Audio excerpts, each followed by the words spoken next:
Detail से कोविड-19 की vaccine से मुतालिक बात करेंगे। कोविड-19 की वैक्सीन पाकिस्तान पहुंच चुकी है। ज़ाहिर है इससे मुतालिक हमने कई सेगमेंट्स में बात भी की है। साइनोफार्म कंपनी की वैक्सीन जो कि पाकिस्तान में इस वक्त मौजूद है, लेकिन सवाल यह है कि क्यों लोग घबराते हैं, क्यों लोगों में डर मौजूद है कि वैक्सीन नहीं लगवानी। वो डर क्या है, पहले आपको वो डर ज़रा सुनवाते हैं और फिर दयाल की इस रिपोर्ट के बाद हम डिटेल से डिस्कस करेंगे। तो जनाब 2021 कोरोना की वैक्सीन का साल है। हर मुल्क ये कोशिश कर रहा है कि जल्द से जल्द अपनी आबादी को वैक्सीनेट करे। पाकिस्तान ने भी तकरीबन 15 करोड़ की आबादी को वैक्सीन लगाई जानी है और इस वक्त सिर्फ साइनोफार्म वैक्सीन पाकिस्तान में लगाई जा रही है। अवाम में वैक्सीन को लेकर तहफ़्फ़ुज़ात पाए जाते हैं। क्या वैक्सीन लगवाने की कंपनी से इन तमाम मामलात पर बात की गई है और अफादियत के हवाले से अब तक के नताइज क्या पाकिस्तान की आबादी के लिए भी वही होंगे, एक बहुत बड़ा सवाल है। और इसी पर बात करने के लिए हमारे साथ मौजूद है पार्लिमानी सेक्रेटरी बराए सेहत डॉक्टर नौशीन हामिद साहिबा ने हमें ज्वाइन किया। डॉक्टर साहिबा, बेहद शुक्रिया आपके वक्त का। सबसे पहले तो कहिएगा कि किसी कंपनी के साथ मुआहदे में किन किन बातों को मद्देनजर रखना बहुत ज़्यादा ज़रूरी होता है, या किन किन बातों पर अब तक इत्तफाक कर लिया गया है? देखिए जी, बिस्मिल्लाहिर्रहमानिर्रहीम। पाकिस्तान में जो टेक्निकल एक्सपर्ट्स कमेटी बनाई गई थी जिसने वैक्सीन प्रोक्योरमेंट को और जो वैक्सीन की जितनी भी दुनिया में प्रोडक्शन हो रही थी उसको फॉलो करना शुरू किया था। तकरीबन 170 हमने वैक्सीन प्रोडक्शन एंटिटीज को फॉलो करना शुरू किया था और उसके अंदर हमने अपनी पाकिस्तान की रिक्वायरमेंट देखते हुए, जिसके अंदर हमने सेफ्टी को बड़ा टॉप पे रखा, उसकी एफिकेसी के वो कितनी इफेक्टिव है, के लिए किस किस्म का टेम्परेचर चाहिए, पाकिस्तान में कौन सी वाली फैसिलिटीज जो है वो के डिलीवरी सिस्टम्स के लिए, उसकी प्राइसिंग को, उसके हमारी तमाम चीजों को मद्देनजर रख के तो फिर तकरीबन 7 से 8 कंपनीज को शॉर्टलिस्ट किया गया था, जिनकी फिर पाकिस्तान से मजीद बातचीत हुई थी कि उन्होंने वैक्सीन जो है वो पाकिस्तान किन से लेगा। तो ये बिल्कुल इनकी सेफ्टी को जो है वो मद्देनजर रख के किया गया है। ये बिल्कुल सेफ वैक्सीन्स हैं और इनके कोई ऐसे एडवर्स इफेक्ट्स नहीं है जो कि लॉन्ग टर्म हो। वक्ती तौर के ऊपर थोड़ा सा होता है कि जो हल्का सा फीवर हो गया या इंजेक्शन वाली साइड पे थोड़ी सी पेन हो गई, जो 2-1 दिन में जो है वो पैनाडोल, सिंपल पैनाडोल से जो है। बिल्कुल ठीक। डॉक्टर साहबा, एक बात मुझे और बता दें, जब हम बात वैक्सीन की कर रहे हैं तो मैं आपसे पूछना ये चाह रहा हूँ कि आप कह रहे हैं कि उसकी एफिकेसी भी है, वो सेफ भी है, इमरजेंसी यूज ऑफ वैक्सीन की टर्म क्यों यूज की जाती है फिर?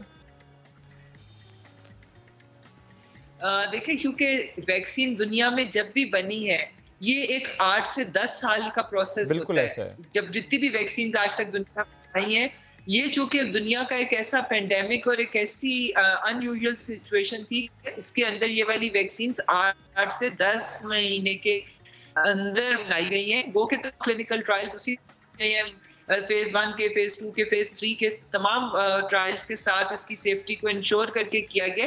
मगर चूंकि ये जल्दी में बनी है, उस तरीके से पूरा जो 8-10 साल के जो एक्सपेरिमेंट्स हैं वो इस पे नहीं हुए, तो इसलिए हर चीज जो है उसको स्पीड अप किया गया है जी इसके अंदर। ठीक। अच्छा डॉक्टर साहबा, ये तो चले शकूक व शुबहात अपनी जगह, एक और शकूक व शुबहात वाली बात ये भी है कि कराची में पैरामेडिकल स्टाफ की जगह भी ये शहरियों को लग रही है। प्लीज जरा इस पे मेरी रहनुमाई कर दीजिएगा। देखें जी, पाकिस्तान गवर्नमेंट ने, फेडरल गवर्नमेंट NCOC ने एक ज़ाब्ता इखलाक बनाया था, एक अपनी प्रायोरिटी पॉपुलेशंस जो हैं उनको आइडेंटिफाई किया था, जैसे कि पूरी दुनिया में हो रही थी। तो इसमें सबसे पहली हमारी प्रायोरिटी पॉपुलेशन वो थी जो कि हेल्थ केयर के फ्रंट लाइन वर्कर्स थे, क्योंकि डायरेक्टली कोरोना पेशेंट्स के साथ डील करते हैं, चाहे वो डॉक्टर्स हों, नर्सेज हों, पैरामेडिक्स हों, इवन वो टेक्नीशियंस जो वेंटिलेटर्स वगैरह चलाते हैं, या वो एम्बुलेंस का स्टाफ जो कि पेशेंट्स को, कोरोना पेशेंट्स को कम्यूट करते हैं। तो ये हमारी प्रायोरिटी पॉपुलेशन थी और इनकी रजिस्ट्रेशन सबसे पहले की गई थी। तो और ये अगर इससे हट के किसी को अगर लग रही है तो वो जाहिर है वायलेशन है इस चीज की। ऐसा हो रहा है डॉक्टर साहिबा, कुछ इरेगुलरिटीज रिपोर्ट हुई हैं सिंध से, उस एक के अलावा जो जुबैर साहब की बेटी और दामाद का मामला था?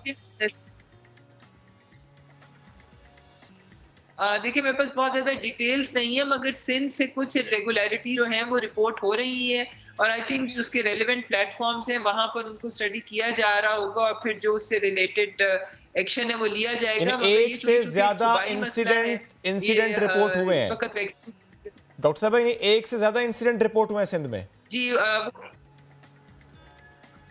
जी बिल्कुल ऐसे ही है, मगर ये कि ये चूंकि सिंध का सूबाई मसला है, ठीक है, तो सूबाई हुकूमत इस पर इन्वेस्टिगेट करेगी। डॉक्टर साहब कि वो इन्वेस्टिगेट करें, ठीक है। एक बात और बता दीजिएगा, चूंकि ज़ाहिर है इस वक्त फोकस ये है कि डॉक्टर्स एंड पैरामेडिकल स्टाफ, लेकिन खबर तो ये भी आई कि जो प्लेयर्स हैं PSL के, उनको ऑफर की गई है कोविड-19 की वैक्सीन की। उससे मुतालिक ज़रा मुझे बता दें कि क्या हुकूमत ने PCB को कह दिया है कि आप अपने प्लेयर्स को, स्टाफ को वैक्सीनेशन करवाएं? देखिए, मेरा ख्याल है कि जिन्होंने ट्रेवल करना है या इंटरनेशनल इवेंट्स अटेंड करने हैं नेशनल लेवल के, उनके लिए शायद कोई रिलैक्सेशन की गई हो। मेरे अभी इल्म में नहीं है ये, मैं इसके बारे में पता कर लूँगी। अच्छा डॉक्टर साहब, एक लास्ट कमेंट बस दे दें कि प्राइवेट सेक्टर्स को बड़ी देर पहले वज़ीर आज़म ने कह दिया था जी कि अगर आप मंगवा सकते हैं कोरोना की वैक्सीन तो आप मंगवा लें और लगवाना शुरू कर दें, लगाएं अपने लोगों को अपने तौर पर। तो अभी प्राइवेट सेक्टर से क्या इत्तलात हैं? क्या वहाँ पर वैक्सीनेशन का अमल शुरू हो गया है? उन्होंने अपने तौर पर वैक्सीन मंगवा ली हुई है? देखिए, गवर्नमेंट की तरफ से उनको पूरी तरह फैसिलिटेट कर दिया गया है। उनके लिए जो भी ड्रैफ्ट की फॉर्मेलिटीज थी या जो भी उनको जो सहूलत हुकूमत की तरफ से वो उनको प्रोवाइड कर दी गई है। मगर जैसा कि मैंने पहले भी कई दफ़ा मेंशन किया है कि इस वक्त वैक्सीन जो है उसकी डिलीवरी दुनिया में आसान नहीं है। उसकी प्रोडक्शन जो फॉर्म में भी हो रही है, वो गवर्नमेंट टू गवर्नमेंट डील्स हो रही हैं और वो बड़ी बड़ी कंसाइनमेंट्स जो हैं वो बायलैटरल नेगोशिएशंस के थ्रू जा रही हैं। अभी तक लेटेस्ट आज के दिन तक कोई भी प्राइवेट कंपनी जो है वो अभी वैक्सीन प्रोक्योर नहीं कर सकी। प्राइवेट सेक्टर ने प्रोक्योर नहीं की डॉक्टर साहिबा, उन्होंने प्रोक्योर नहीं की, हमने अभी तक कोई खरीदी नहीं। मेरा सवाल फिर ये है कि जब आलमी सतह पर कोविड-19 की वैक्सीन की फराहमी एक मसला है, तो पाकिस्तान जो कि खरीद नहीं रहा, गिफ्ट के तौर पर आ रही है और हम लगाए जा रहे हैं, फ्री ऑफ कॉस्ट लगाए जा रहे हैं, तो लोग, एक आम शहरी ये सवाल करता है कि क्या हम एक लेबॉर्ट्री हैं? क्या हम पे कहीं तजर्बा तो नहीं हो रहा कि फ्री ऑफ कॉस्ट लगाई भी जा रही है, आपको मिल भी रही है, आप लोग खरीद भी नहीं रहे? देखिए, ये जो पाकिस्तान में साइनोफार्म की वैक्सीन हमें मिल रही है, ये भी अगर मिल रही है तो इसमें भी आप उनको दें, क्योंकि आखिर आपकी क्रेडिबिलिटी होती है तो कोई आपको देता है। इस वक्त साइनोफार्म पूरे UAE में भी फ्री लग रही है उनकी गवर्नमेंट की तरफ से, और वहां ये मैं समझती हूँ कि सारे बड़े विलिंगली लगा रहे हैं, तो ये लेबोरेटरी तो नहीं है। ठीक है, ये आपने क्लियर कर दिया कि इट्स नॉट अ लेबोरेटरी, एक गवर्नमेंट टू गवर्नमेंट जो डील हो रहे हैं, एफिकेसी को भी देखा गया, सेफ्टी को देखा गया, उसके बाद ही ये वैक्सीन पाकिस्तान के शहरियों को लगाई जा रही है। Thank you very much. के हवाले से भी कोई हमारा अपना मंसूबा होना चाहिए ना कि अब हम जरूरत नहीं है। वो कहते हैं चूंकि फराहमी का जो मामला है, जब उसको देखते हैं कि आलमी सतह पर फराहमी का मसला, और ऐसे में जितनी डोजेज अवेलेबल है एज अ गिफ्ट आ रही हूँ या जिस भी एग्रीमेंट के थ्रू आ रही हूँ, वो एनफ है। 19 की वैक्सीन की कर रहे हैं महक, तो सवाल अभी भी कुछ आम शहरियों के तो थे जो हमने इससे पहले जिक्र किया, लेकिन इमेजिन कीजिए जब डॉक्टर्स भी खौफ का शिकार हों, जब डॉक्टर खुद ये सोच रहे हों कि हमें कोविड-19 की वैक्सीन नहीं लगवानी, और ख़वातीन जो हैं यानी लेडी डॉक्टर्स हैं वो ये अगर कहें कि ये नौजी वैक्सीन लगवाएंगे तो वो फेशियल हेयर बहुत ज़्यादा निकल आएंगे। ऐसा ही मामला कुछ हुआ। जो सिंध की पहली खातून डॉक्टर थी अनीला, जिनको ये वैक्सीन लगी, जब उनकी हम बात करते हैं, सर्विसेज हॉस्पिटल में DMS हैं वो, और कोविड-19 की वैक्सीन सेंटर की सरबराह भी हैं। वैक्सीन लगवाने से कबल उन्होंने क्या माहौल देखा, कैसे मिथ्स थे जो उन्हें काउंटर करने पड़े, उनसे मुदस्सिर नज़ीर ने खुसूसी गुफ्तगू की, आपको सुनवाते हैं।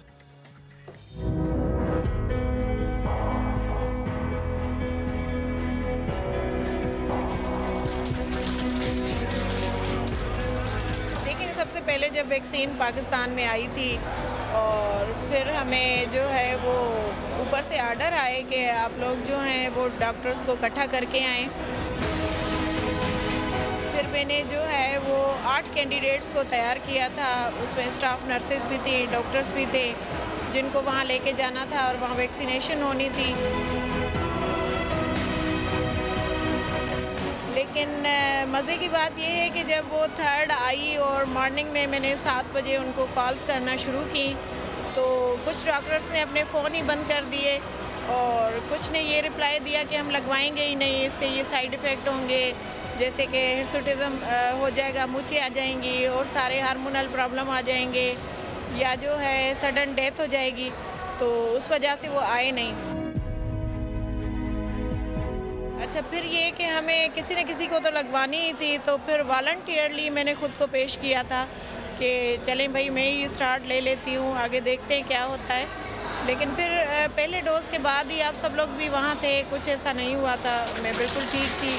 वापस आके मैंने अपनी ड्यूटीज़ भी की और फिर सेकंड डोज़ भी मुझे 24 को लग गया। उसके बाद भी अल्हम्दुलिल्लाह अभी भी मैं ड्यूटी पे बैठी हूँ, बिल्कुल ठीक हूँ। तो लोगों के लिए ये मेरा मैसेज है कि वो इससे डरे नहीं, आगे आएँ और लगवाएँ। देखिए, पहले लोग थोड़ा डर रहे थे ना, तो उस वजह से वो वैक्सीन लगवाने नहीं आ रहे थे। तो फिर हमारे जो हेल्थ सेक्रेटरी हैं और जो हमारी हेल्थ मिनिस्टर हैं, वो काफ़ी इस वैक्सीनेशन को सीरियस ले रहे हैं, कह रहे हैं सबकी हो जाए। तो इस वजह से उन्होंने थोड़े स्ट्रिक्ट आर्डर्स निकाले और फिर तो इतना ओवर क्राउडिंग हो गई कि सब आगे पहुंच गए कि अब तो नौकरियां चली जाएंगी, बेहतर है वैक्सीन लगवा लें।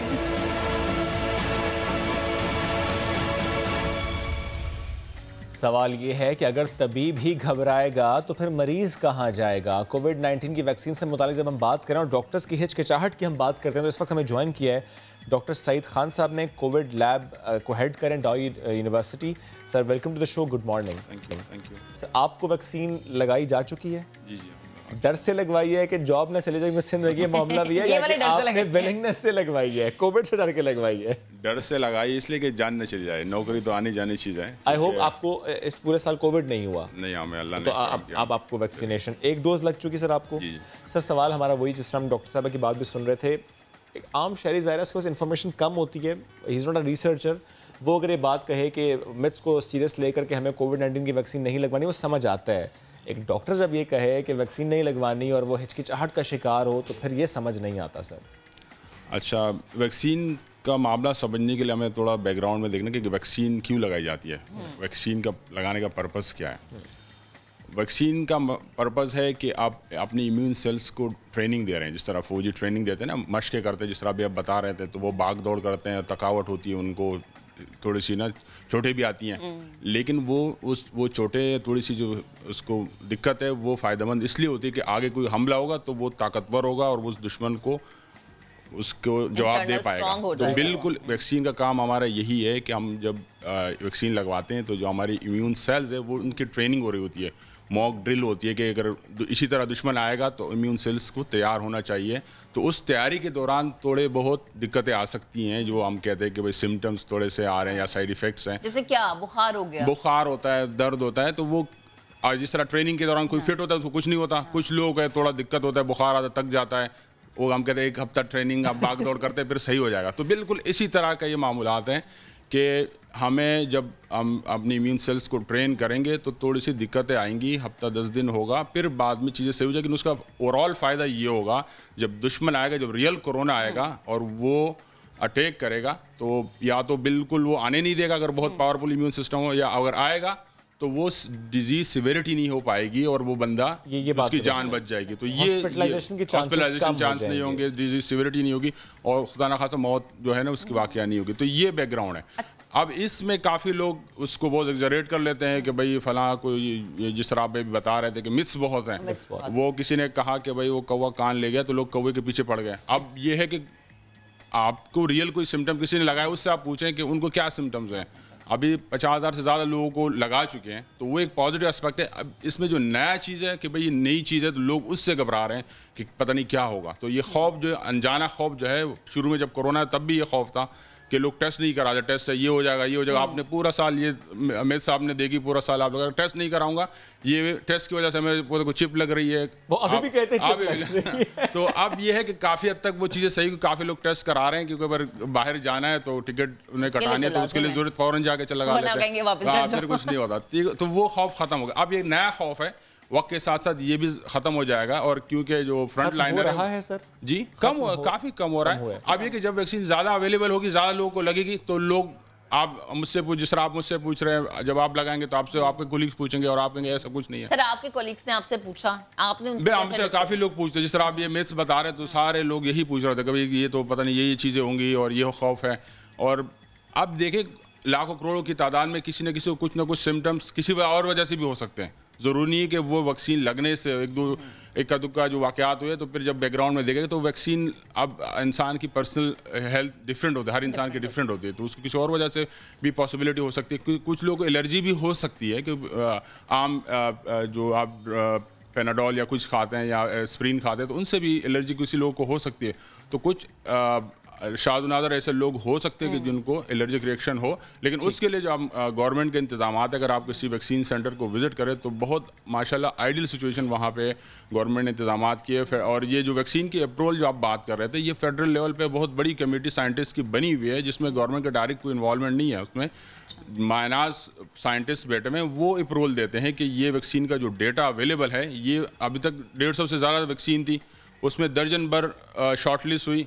फिर जब पाकिस्तान गवर्नमेंट जो अप्रूवल सिर्फ 4 की दी है तो वो उस डेटा जो उस कमेटी के सामने पेश हुआ, उसके बाद उसने अप्रूवल दी कि ये 4 वैक्सीन हमारे हालात के हिसाब से बिल्कुल जो डेटा पेश किया गया है ये बिल्कुल सेफ़ है और ये फ़ायदेमंद भी है, क्योंकि जब तक वैक्सीन नहीं लगी तो ये बीमारी ख़त्म नहीं होगी। एक बंदा भी इन्फेक्टेड है तो वो बाकियों को लगा पाएगा, तो इसलिए हमें चाहिए कि ये वैक्सीन। माज़रत के साथ बहुत सारे लोग फिर ये भी कहते हैं कि अच्छा आप कह रहे हैं कि जैसे जब तक वैक्सीन नहीं लगेगी तब तक ये बीमारी ख़त्म नहीं होगी। बहुत सारे लोग कहते हैं जी गारंटी क्या है कि बीमारी ख़त्म हो जाएगी? गारंटी ये है कि बाकी बीमारियों को आप देखें, जब पेंडेमिक्स जब अगर जिसको हम कहते हैं कि आपकी फ़ौज मजबूत है तो आप बेखौफ हो जाते हैं। तो अगर आपके पास मतलब गारंटी तो किसी चीज़ की नहीं है, लेकिन आपको एक एतमाद होता है। लेकिन सर हम ये तो कह सकते हैं माजी में जितनी भी वबाएं आई हैं उसको कंट्रोल तो वैक्सीन से किया गया। आप पोलियो देख लें, वो सिर्फ पाकिस्तान में या एक और मुल्क में मौजूद है, अदरवाइज तो कंट्रोल वैक्सीन से भी है। जितनी भी वबाएं आई हैं वो स्मॉल पॉक्स को आप देखें ना, वैक्सीन आप सबसे बड़ी बीमारी जो एरेडिकेट वो किस वैक्सीन की वजह से एरेडिकेट हुई, तो हमारे पास एग्जाम्पल सेट है। और ये आम बीमारी नहीं है, पेंडेमिक है। पेंडेमिक का कंसेप्ट पूरी दुनिया में एक चीज़ है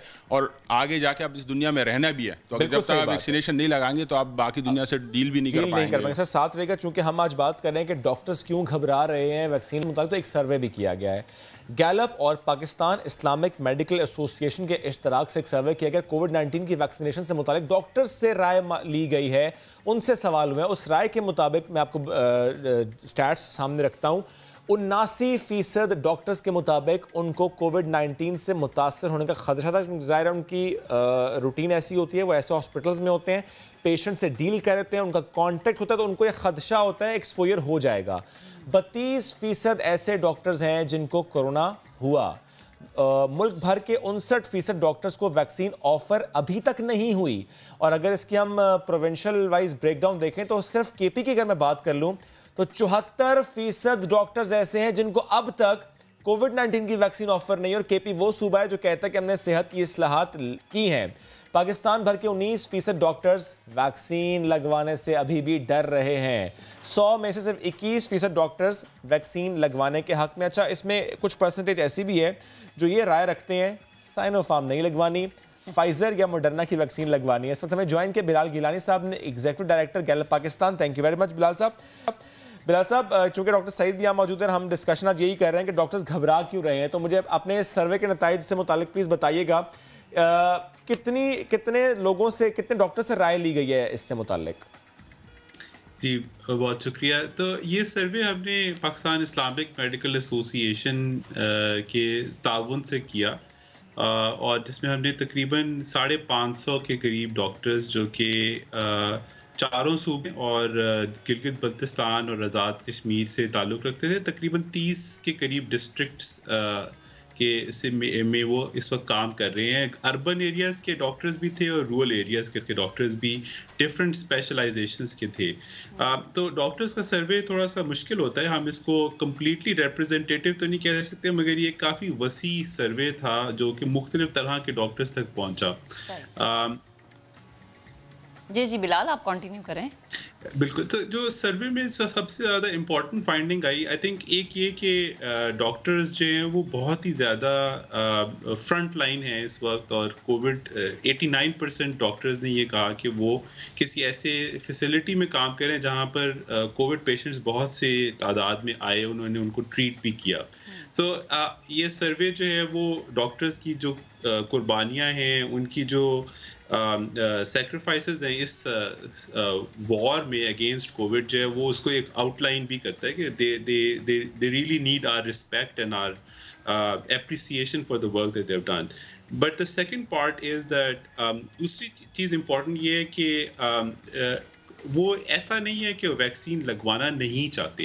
तकरीबन 81% डॉक्टर्स ने हमें ये कहा कि वो वैक्सीन लगवाना चाहते हैं. सो वैक्सीन से कतराना या lack of confidence in vaccine, लेकिन बिलाल वो साइनोफार्म से घबरा रहे हैं. जी, ये I think the key point here is कि वैक्सीन तो लगवाना चाहते हैं, मगर जो वैक्सीन इस वक्त गवर्नमेंट प्रोवाइड कर रही है उसके ऊपर कॉन्फिडेंस नहीं है. तो 8% ने हमें ये कहा कि वो चाइनीज़ वैक्सीन जो कि इस वक्त अवेलेबल है, इसको उनकी फर्स्ट प्रेफरेंस ये है. अनदर 4 ने ये कहा कि वो जो रशियन वैक्सीन है जो कि प्राइवेट सेक्टर शायद स्पुतनिक जो है, जो प्राइवेट सेक्टर शायद इंपोर्ट करने की तरफ जा रहा है. तो सिर्फ 12% ऐसे हैं जो इस वक्त जो अवेलेबल ऑप्शंस हैं उन पे रिलाई कर रहे हैं. फाइजर और एस्ट्राजेनेका नाम की जो वैक्सीन्स हैं, इनके ऊपर सबसे ज़्यादा ट्रस्ट पाया जाता है. So it's a matter of not that the doctors are distrusting the vaccine itself, it's the brand that they are. ये इस पर कमेंट लेते हैं. इस पर डॉक्टर साहब मुझे जरा बताइए, ये वाकई मामला दुरुस्त है कि साइनोफार्म नहीं लगवानी, कपड़ों के ब्रांड्स पे तो बड़े कॉन्शियस होते हैं. ये बिल्कुल आपने ऐसी बात की है. मैं अक्सर मिसाल देता हूँ, अगर आप हैदराबाद जाने तो आप किसी ब्रांड की गाड़ी से जा सकते हैं, ठीक है, सारे आपको हैदराबाद पहुँचा दें. कोई 1 सेकंड पहले पहुँचा रहेगा, लेकिन वो सेफ आप पहुँच जाएंगे.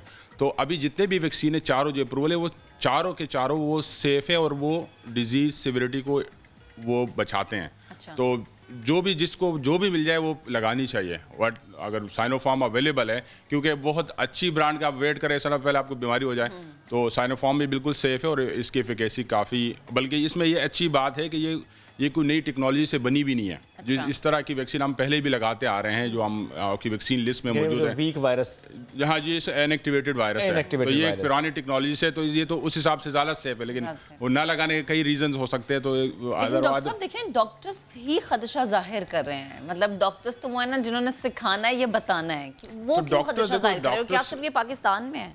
डॉक्टर्स, कई तरह के डॉक्टर हैं जो डायरेक्टली कोविड में इन्वॉल्व, बीमारी बिल्कुल नहीं हो ना, डॉक्टरों की भी नहीं है. और बहुत सारे फैक्टर ऐसे हैं जो डॉक्टर्स ऑलरेडी एक्सपोज हो चुके हैं, उनको पता है हमें ऑलरेडी तो जो बीमारी होनी थी हो चुकी. अब ऐसा ना कोई वैक्सीन से कोई नई चीज़ हो, तो ये जो खौफ अनजाना सा है वो काफ़ी लोगों को बॉदर करता है. अदरवाइज इवन साइनोफार्म भी आ जाएगी, उसके बाद जो स्पुतनिक भी आ जाएगी, तो उसके बाद कोई एक नया एक्सक्यूज आएगा कि भाई इस वजह से नहीं लगा रहे. तो मार्च अप्रैल में बाकी और वैक्सीन आ जाएंगे. अभी तो एक्सपेक्ट एस्ट्राजेनेका ही की जा रही है कि वो पाकिस्तान मौजूद होगी. ठीक है, thank you very much. Doctor साहब साथ मौजूद थे आप. बिलाल साहब, आपका भी शुक्रिया इस सर्विस से मुतालिक आपने हमसे डिटेल्स शेयर की. जब हम बात ही कर रहे हैं तो ऐसे में अभी ज़रा हम आगे बढ़कर बात ये करते हैं एम्बुलेंस की, और एम्बुलेंस के ड्राइवर की. उसकी ज़िंदगी कैसी होती है, उसकी ज़िंदगी कितनी कठिन, कितनी मुश्किल होती है, क्योंकि जब मेडिकल इमरजेंसी होती है तो हम फ़ौरन से मंगवाते हैं एम्बुलेंस. और आज हम एम्बुलेंस की जब बात करेंगे तो ईदी एम्बुलेंस की बात कर लेते हैं. क्या कभी ये सोचा कि जो एम्बुलेंस लेकर वहाँ पहुँचा, कौन है ये, किन मराहिल से गुजर कर आ रहा है, इसके कितने बच्चे हैं, इसकी फैमिली में कौन कौन है, इसके शहर में क्या क्या है, और ये अपनी ज़िंदगी में इस एम्बुलेंस को चलाते चलाते क्या कुछ देख चुका है. इसकी ज़िंदगी की जब हम बात करते हैं उसके एक्सपीरियंस की बात आज हम लाजमी करेंगे. मुलाकात कराएंगे एक ऐसे एम्बुलेंस ड्राइवर से जो ड्राइवर नहीं बल्कि हीरो है. 15 साल से ईदी सेंटर से वाबस्ता है और इसने शहर में सब कुछ देखा. वो हमें अपनी ज़बानी बताएंगे कि उन्होंने इस शहर में क्या कुछ देखा.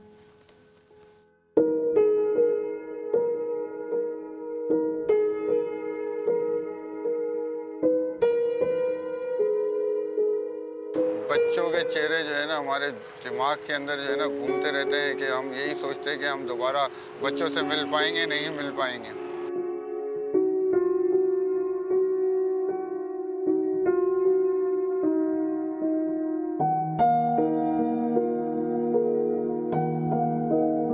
हमारी ज़िंदगी का कुछ पता नहीं होता. जैसे ख़तरनाक इलाके होते हैं वहाँ पे जाके, जहाँ पे फायरिंग हो रही होती है, बम ब्लास्ट हुए होते हैं, वहाँ जाके लाशें उठाना, डेड बॉडीज उठाना. यार अचानक कंट्रोल के अंदर एक इत्तला आ गई, बोला लाइट हाउस पे गाड़ियाँ भेजो. वहाँ पे हम लोग गए रवाना हुए। वहाँ ब्लास्ट हुआ था। जब तो हम वहाँ पहुँचे तो एक और ब्लास्ट हो गया, जिसके अंदर हमारे रज़ाकार का जो है ना इंतकाल हो गया। और इसी तरह उनको देख के जो है ना आज हमारा भी दिल जो है ना कमज़ोर पड़ जाता है कि देखते हैं, अल्लाह नहीं करे कोई दूसरा हो जाए, पर जो है कि अल्लाह बड़ा साथ देता है हमारा और उसके फरिश्ते भी साथ देते हैं। और इसी तरह जो है काम चल रहा है, हौसले से काम चलता है। बाकी हमारे बच्चों को भी अल्लाह ताला सेहतियाब रखे और हमें भी सेहतियाब रखे जो उन बच्चों की परवरिश कर सकें।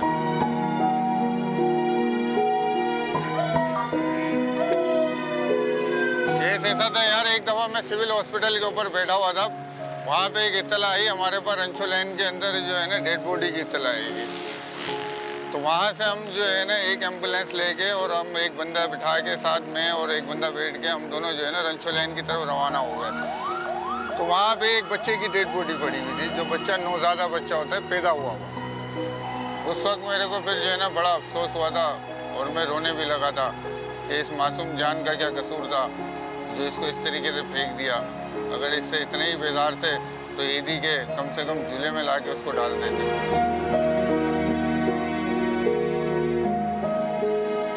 मुझसे सवाल किया पुलिस वाले ने, हम बॉडी थाने ले गए। उन्होंने मुझसे सवाल किया कि बेटा ये बताओ कि ये बच्चा जिंदा था या मरा हुआ पैदा हुआ था।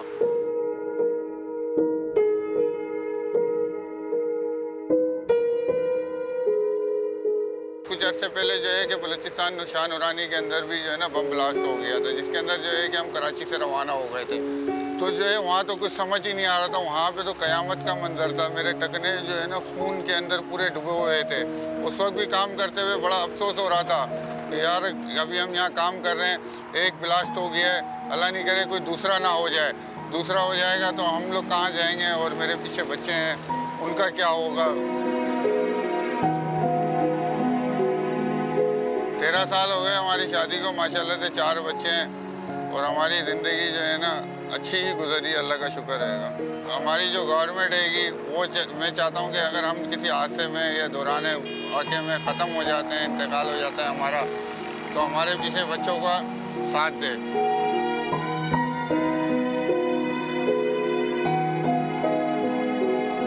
जिस तरह मैं आवाम की खिदमत कर रहा हूँ, इस तरीके से आप भी आवाम की खिदमत करें।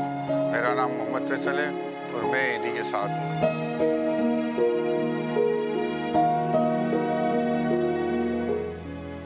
मोहम्मद फैसल को आप लोगों ने सुना और यकीनन ये वो हीरो हैं जो कि वाकई दाद के मुस्तहिक हैं। ऐसे लोग ही हम सब के लिए एक मिसाल हैं, एक ऐसा रोल मॉडल है हमारे लिए कि इनसे बहुत कुछ सीखने को समझने को मिलता है। फैसल ईदी साहब आज हमारे साथ मौजूद होंगे, उनसे बात करेंगे।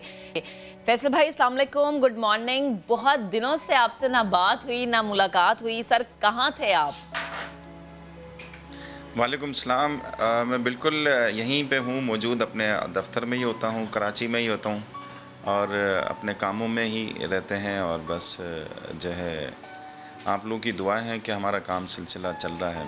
सही। अच्छा फैसल भाई, जो कहानी हमने अभी सुनी मोहम्मद फैसल की, ज़ाहिर हीरो हैं वो, सिर्फ आपके नहीं पूरे कराची के, पूरे पाकिस्तान के हीरो हैं, खिदमत कर रहे हैं आवाम की। क्या हर ड्राइवर की ज़िंदगी ऐसी है कि हर ड्राइवर ऐसे ही फेस कर रहे हैं इन हालात को?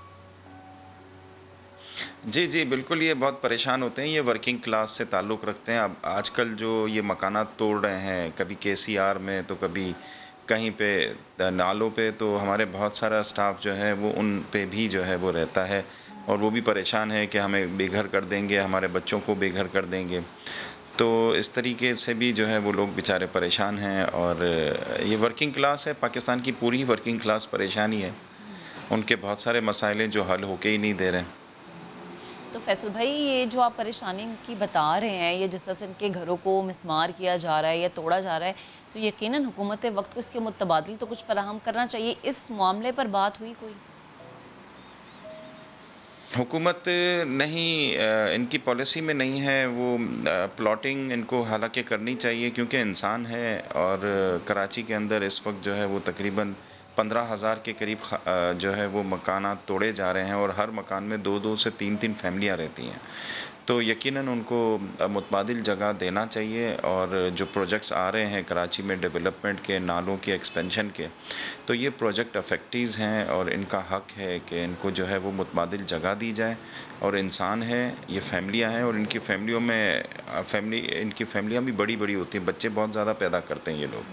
सही तो फैसल, एक बहुत बड़ा सानिया जो है वो, बिल्कुल ये बात आपकी दुरुस्त है कि ज़ाहिर है वो चाहे ड्राइवर्स हों, चाहे कोई भी ऐसा शख्स जो कि एक ऐसी जगह पर रहता हो जिसको मिसमार कर दिया जाए, पर मुतबादिल फराहम ना किया जाए, वो खुले आसमान तले बीवी बच्चों के साथ कैसे गुजारा करेगा, ये बहुत बड़ा अलमिया है।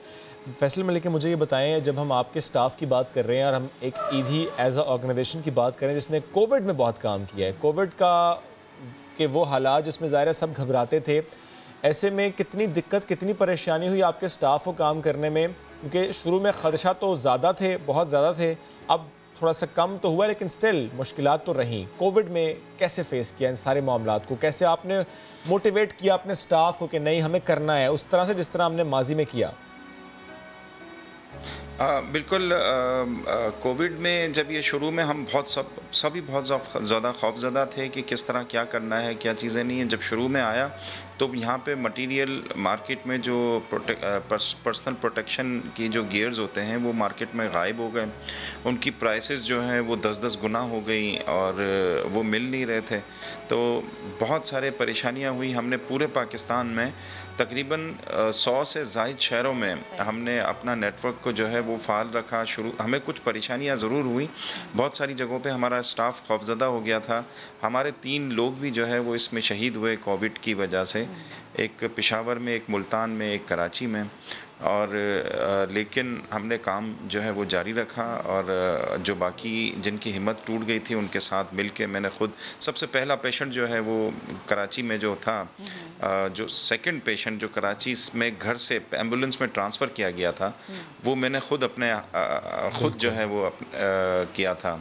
तो इसको देखते हुए हमारे वॉलंटियर्स में ये जज्बा था कि जब फैसल भाई कर सकते हैं तो हमें भी जो है वो करना चाहिए।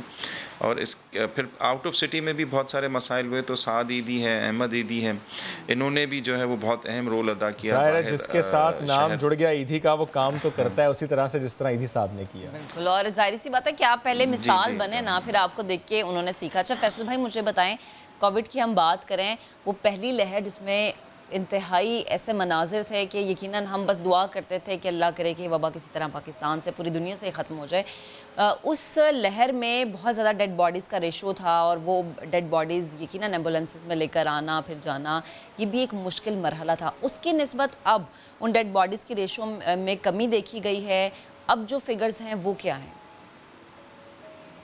अभी फिगर्स दोबारा से कुछ 1-2 दिन से जो है वो थोड़ा सा ऊपर की तरफ गए हैं, लेकिन वो मखसूस एरियाज़ के अंदर हैं। मुमकिन है उनको जो है वो लोगों ने अच्छा रिस्पांस किया है, मास्क हर कोई पहन रहा है, लेकिन हाथ मिलाते हैं, हाथ नहीं मिलाना चाहिए। आप जो है वो हाथ टच कर लें बस पिछली साइड पे या कोनी मिला लें। फैसल भाई, कराची के किन इलाकों की बात आपने की है जहाँ पे आपने डेथ का रेशो फिर ज़्यादा देखा है? कौन से ऐसे इलाके हैं? मेरे पास अभी तो लिस्ट नहीं है, लेकिन पिछले दिनों पूरे पाकिस्तान का जो मैं फिगर देख रहा था तो मुझे ओवरऑल इसका रेशो थोड़ा सा ऊपर जाता हुआ नज़र आया। तो हमें अभी भी जो है वो एहतियात करना चाहिए। बिल्कुल ठीक है। और अब चूँकि गर्मियाँ आ रही हैं तो गर्मियों में इसका असर जो है वो कम हो जाता है और एहतियात लाजमी करने। एक आखिरी बात फैसल भाई, एक आखिरी बात प्लीज़ बताइएगा क्या मैं कंटिन्यू प्लीज़ आप अपनी बात मुकम्मल कीजिए पहले थोड़ा सा। जी प्लीज़। पूरे पाकिस्तान में हमने जो है वो खलूस दिल से काम किया है, हमारे सारे वर्कर्स ने। मैं ईदी फाउंडेशन में सरबराह की हैसियत से मैं इन सब को सलूट पेश करता हूँ कि कहीं पे भी उन्होंने जो है वो पीछे नहीं हटे। और दूसरा, पाकिस्तान तो पाकिस्तान, हमने दुनिया के बहुत सारे मुल्कों में भी जो है वो इमदाद फराम की कोविड के इशू के ऊपर, जिसमें जो है वो बरतानिया है, जो है वो इटली है, ईरान है, चाइना को ऑफ़र की, लेकिन उनका अभी भी जो है वो पेंडिंग चल रहा है। और जहाँ तक आप लोग काम कर सके फैसल भाई, आप लोगों ने काम की, इट्स रियली अप्रिशिएटेबल। मुझे बस एक आखिरी बात ये बता दें, क्या आपने, फैसल ईदी साहब ने मुतालबा किया है हुकूमत पाकिस्तान से कि ईदी के स्टाफ मेंबर्स, क्योंकि उनका डायरेक्ट कांटेक्ट होता है लोगों से, वो इससे पीछे हट नहीं सकते, इन सब को कोविड-19 की वैक्सीन लगाई जाए? ऐसी कोई बात हुई है? नहीं, बिल्कुल गवर्नमेंट ने हमसे रब्ता किया, सिंध गवर्नमेंट ने, कि आप अपने तमाम वर्कर्स को कहें कि वैक्सीन लगाएं। तो कुछ ने हमारी वैक्सीन लगाई है, लेकिन ज़्यादातर खौफज़दा हैं, वो नहीं लगा रहे। और मैंने भी अपनी जो है वो दरख्वास्त की हुई है कि मैं ख़ुद भी जो है वो लगाना चाह रहा हूँ। अच्छा। तो वो अरेंजमेंट हो जाएंगी, तो इंशाल्लाह कुछ दिनों में मुझे भी और हमारी जो टीम है उनको भी लग जाएगी। ठीक है फैसल भाई, थैंक यू वेरी मच, साथ मौजूद थे आप और इससे मुताल्लिक़ गुफ्तगू कर रहे थे। क्विक ब्रेक लेंगे, वापस आएंगे साथ में। Welcome back after the break. Sindh rangers के ज़ेरे एहतमाम समात से महरूम बच्चों के आलमी दिन की मुनासबत से एक पुरवकार तकरीब मुनक्किद हुई। जी हाँ, Quaid Azam rangers special children school toll plaza Karachi में होने वाली तकरीब के मेहमान खुसूसी DG rangers Sindh major general Iftikhar Hussain Chaudhry थे। तकरीब के दौरान मुख्तलिफ स्पेशल चिल्ड्रन स्कूल्स के बच्चों ने मिल्ली नगमे और टैबलोस पेश किए। तकरीब से खिताब करते हुए DG रेंजर्स सिंध ने कहा कि खुसूसी बच्चे बुलंद हौसलों और जज्बों की अलामत होते हैं। इन बच्चों की तरबियत और परवरिश में वालिदैन और असातिज़ा का किरदार काबिल सताइश है। DG रेंजर्स ने Quaid Azam rangers special children school के मुख्तलिफ शोबों का दौरा भी किया। DG rangers Sindh major general Iftikhar Hasan Chaudhry साहब तकरीब के मेहमान खुसूसी, उनका यहाँ पहुँचना, बच्चों से मुलाकात करना बड़ा ज़बरदस्त पैगाम उनकी तरफ से दिया गया। जी बिल्कुल, ये हमारे मुआशरे का एक ऐसा पहलू बनता जा रहा है जिस पे बात करना इंतहाई ज़रूरी है। शायद इस प्लेटफॉर्म से बहुत सारे लोगों को समझ आए कि ये एक वाहिद रास्ता नहीं है। इसी पर बात करने के लिए हमें ज्वाइन किया है आलिया सारिम साहिबा ने और क्लिनिकल साइकोलॉजिस्ट है किरण जावेद। दोनों को गुड मॉर्निंग मैं कहूँगी, बेहद शुक्रिया आपके वक्त का। आलिया साहिबा, सबसे पहले आपसे शुरू करूँगी बात। ये हमारे इर्द गिर्द क्या हो रहा है, ना सिर्फ हमारा मुआशरा बल्कि हमसाया मुल्क। आप जहेज़ की बात करते हैं, जहेज़ नहीं मिलता, लड़की को घर बिठा देते, फिर कहते हैं जी आऊँगा तभी लेने के लिए जब जहेज़ दिया जाएगा, या तुम अपनी वीडियो बना के मुझे भेज दोगी और कहोगी कि मैं वाकई मौत के मुंह में चली गई हूँ। ये कहाँ से सोच बनती है? सबसे पहले तो लफ्ज़ खुदकशी के हवाले से कह दूँ कि खुदकशी एक हराम मौत है। बिल्कुल ठीक, सख्त लफ्ज़, लेकिन सब जहन में रख लें। दूसरी बात मैं यहाँ से शुरू करूँ, चाहे हमसाया मुल्क हो, उसका ईश्वर हो, हमारा तो अल्लाह ताला है। ठीक है, हमारा जिस्म, वजूद, सोच, हाथ पैर सब अल्लाह की अमानत है, ये हमारी नहीं है। ये बात हमें क्लियर कर लेनी चाहिए। ठीक, और ये हमें अमानत दी है, हम इसको एंजॉय करें, इस दुनिया को एंजॉय करें। अल्लाह ने दुनिया में भेजा कि अपने हुदूद में रहते हुए, जो अल्लाह के कवानीन है उसमें रहते हुए हम जिंदगी को एंजॉय करें अपने महरम रिश्तों के साथ। मैं औरत को, औरत की फितरत को पाकिस्तान नहीं पूरी दुनिया में अगर औरत की साइकी जानती हूँ तो औरत का किरदार वफा और कुर्बानी है। वो औरतें जो ये कहती हैं कि हम मर्दों के बराबर हैं, हमने ये काम नहीं करना, अगर वो वफा नहीं करता हम वफा नहीं करेंगे, वो कुर्बानी नहीं देता हम कुर्बानी नहीं देंगे, वो जहनी अजियत का शिकार होंगी। रब ने डिज़ाइनिंग इतनी खूबसूरत की कि हम औरत, हम बहुत अजीम हैं।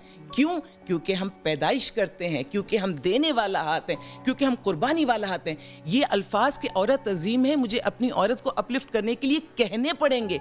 मर्द भी बहुत अजीम है, मैं कतई मुकाबले में तो हुई नहीं, लेकिन ये जो एक इन्फिनिटी कॉम्प्लेक्स औरत ने कर लिया, ये सोसाइटी ने कहा कि ये बेचारी है, इसको ऐसे ट्रीट करो। हम दुनिया में आए हैं क्योंकि रब ने हमें भेजा है। ये ज़िंदगी जैसे सबकी है वैसे हमारी भी है, जैसे वो एंजॉय करते हैं हम भी। उसमें डिप्रेशन आएगा क्यों? कब? जब हम कुदरत के कवानीन से हटेंगे। अब जो मैंने वो माएँ देखी हैं जिन्होंने जिंदगी भर अपने बच्चों को तन्हा पाला पोसा, वो कभी डिप्रेशन का शिकार नहीं हुई। मैंने उन औरतों को देखा, इंडिपेंडेंट है। औरत को सिर्फ एक जगह मैं परेशान देखती हूँ, जहाँ मैं बार बार कहती हूँ इसको तालीम दो, इसको तरबियत दो, इसको सेहत दो, इसको इसके पैरों पे खड़ा कर दो, लेकिन किरदार में मैं कहती हूँ खुदारा किसी का मुकाबला मत करो, और मर्द का तो बिल्कुल भी मत करो। लेकिन अरे भाभी, एक फैक्टर ये भी तो है हमारे मुआशरे के तालीम याफ्ता खवातीन जो हैं वो भी डिप्रेशन का शिकार होती हैं, वो भी खुदकुशी की तरफ बढ़ती हैं। शेख सादी ने कहा अल्लाह ने इतनी नेमतें दी, खा खा कर दांत टूट गए, मगर जबान नाशुक्री से बाज न आई। अगर एक मैं भी देखूं, हमारे यहाँ पढ़ी लिखी औरतें क्या क्या एक्सरसाइज कर रही होती हैं, वो जिम जाती हैं, वो योगा करती हैं, फिटनेस के लिए बहुत कुछ करती हैं। एक सिंपल सी एक्सरसाइज मेरे जहन में है जो मैं करती हूँ, अगर कोई करना चाहे, आप सब्र को इनहेल करें और शुक्र को एक्सहेल करें। आप जैसे ब्रीदिंग की कितनी एक्सरसाइजेज बताई जाती हैं, बहुत सारी। आप अगर ये प्रैक्टिस शुरू कर दें कि सब्र में इनहेल और एक्सहेल आप शुक्र करें, यकीन जानिए हमारे पास इतनी पॉजिटिविटी हो जाएगी और ज़िंदगी में कभी सब कुछ ठीक नहीं होता, और इसमें औरत मर्द की भी तखसीस नहीं है। किसी की जिंदगी में कभी सब कुछ ठीक नहीं होता, ये भी कुदरत का कानून है। फोकस पॉजिटिव, जो अल्लाह ने दिया है उस पे फोकस करें, तो यकीन जाने जब नमाज के लिए खड़े होंगे तो नमाज इसलिए नहीं पढ़ रहे होंगे कि अल्लाह से कुछ चाहिए, बल्कि इसलिए पढ़ रहे होंगे अल्लाह तेरी किस किस नेमत का शुक्र अदा बिल्कुल बिल्कुल। किरण आप प्लीज ऐड कीजिएगा, क्या ये मामला ऐसा है कि चूंकि इस माशरे में जनरली एट लार्ज खवातीन डिपेंडेंट हैं, वो इंडिपेंडेंट नहीं है, इसलिए ये मसाइल ज्यादा हैं?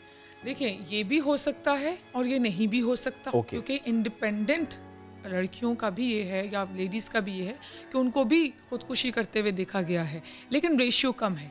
डिपेंडेंसी का बहुत ज़्यादा है। बचपन से यही बात है कि एक तो खुदकुशी में जेंडर डिफरेंस नहीं है, ठीक है, लेकिन अगर आज हमारे टॉपिक सिर्फ लेडीज़ से रिलेटेड है, फीमेल से, तो मैं उस पर अगर बात करूँ तो हमारा ब्रॉटअप, कल्चरल ब्रॉटअप भी ऐसा कुछ हुआ होता है कि औरत को ये बात शुरू से बता दी जाती है कि तुम टोटली डिपेंडेंट हो, पहले बाप पे, फिर भाई पे और फिर हस्बैंड पे, फिर बेटे पे, तो उनको कहीं ना कहीं लगता है कि मेरी अपनी खुदी है ही नहीं।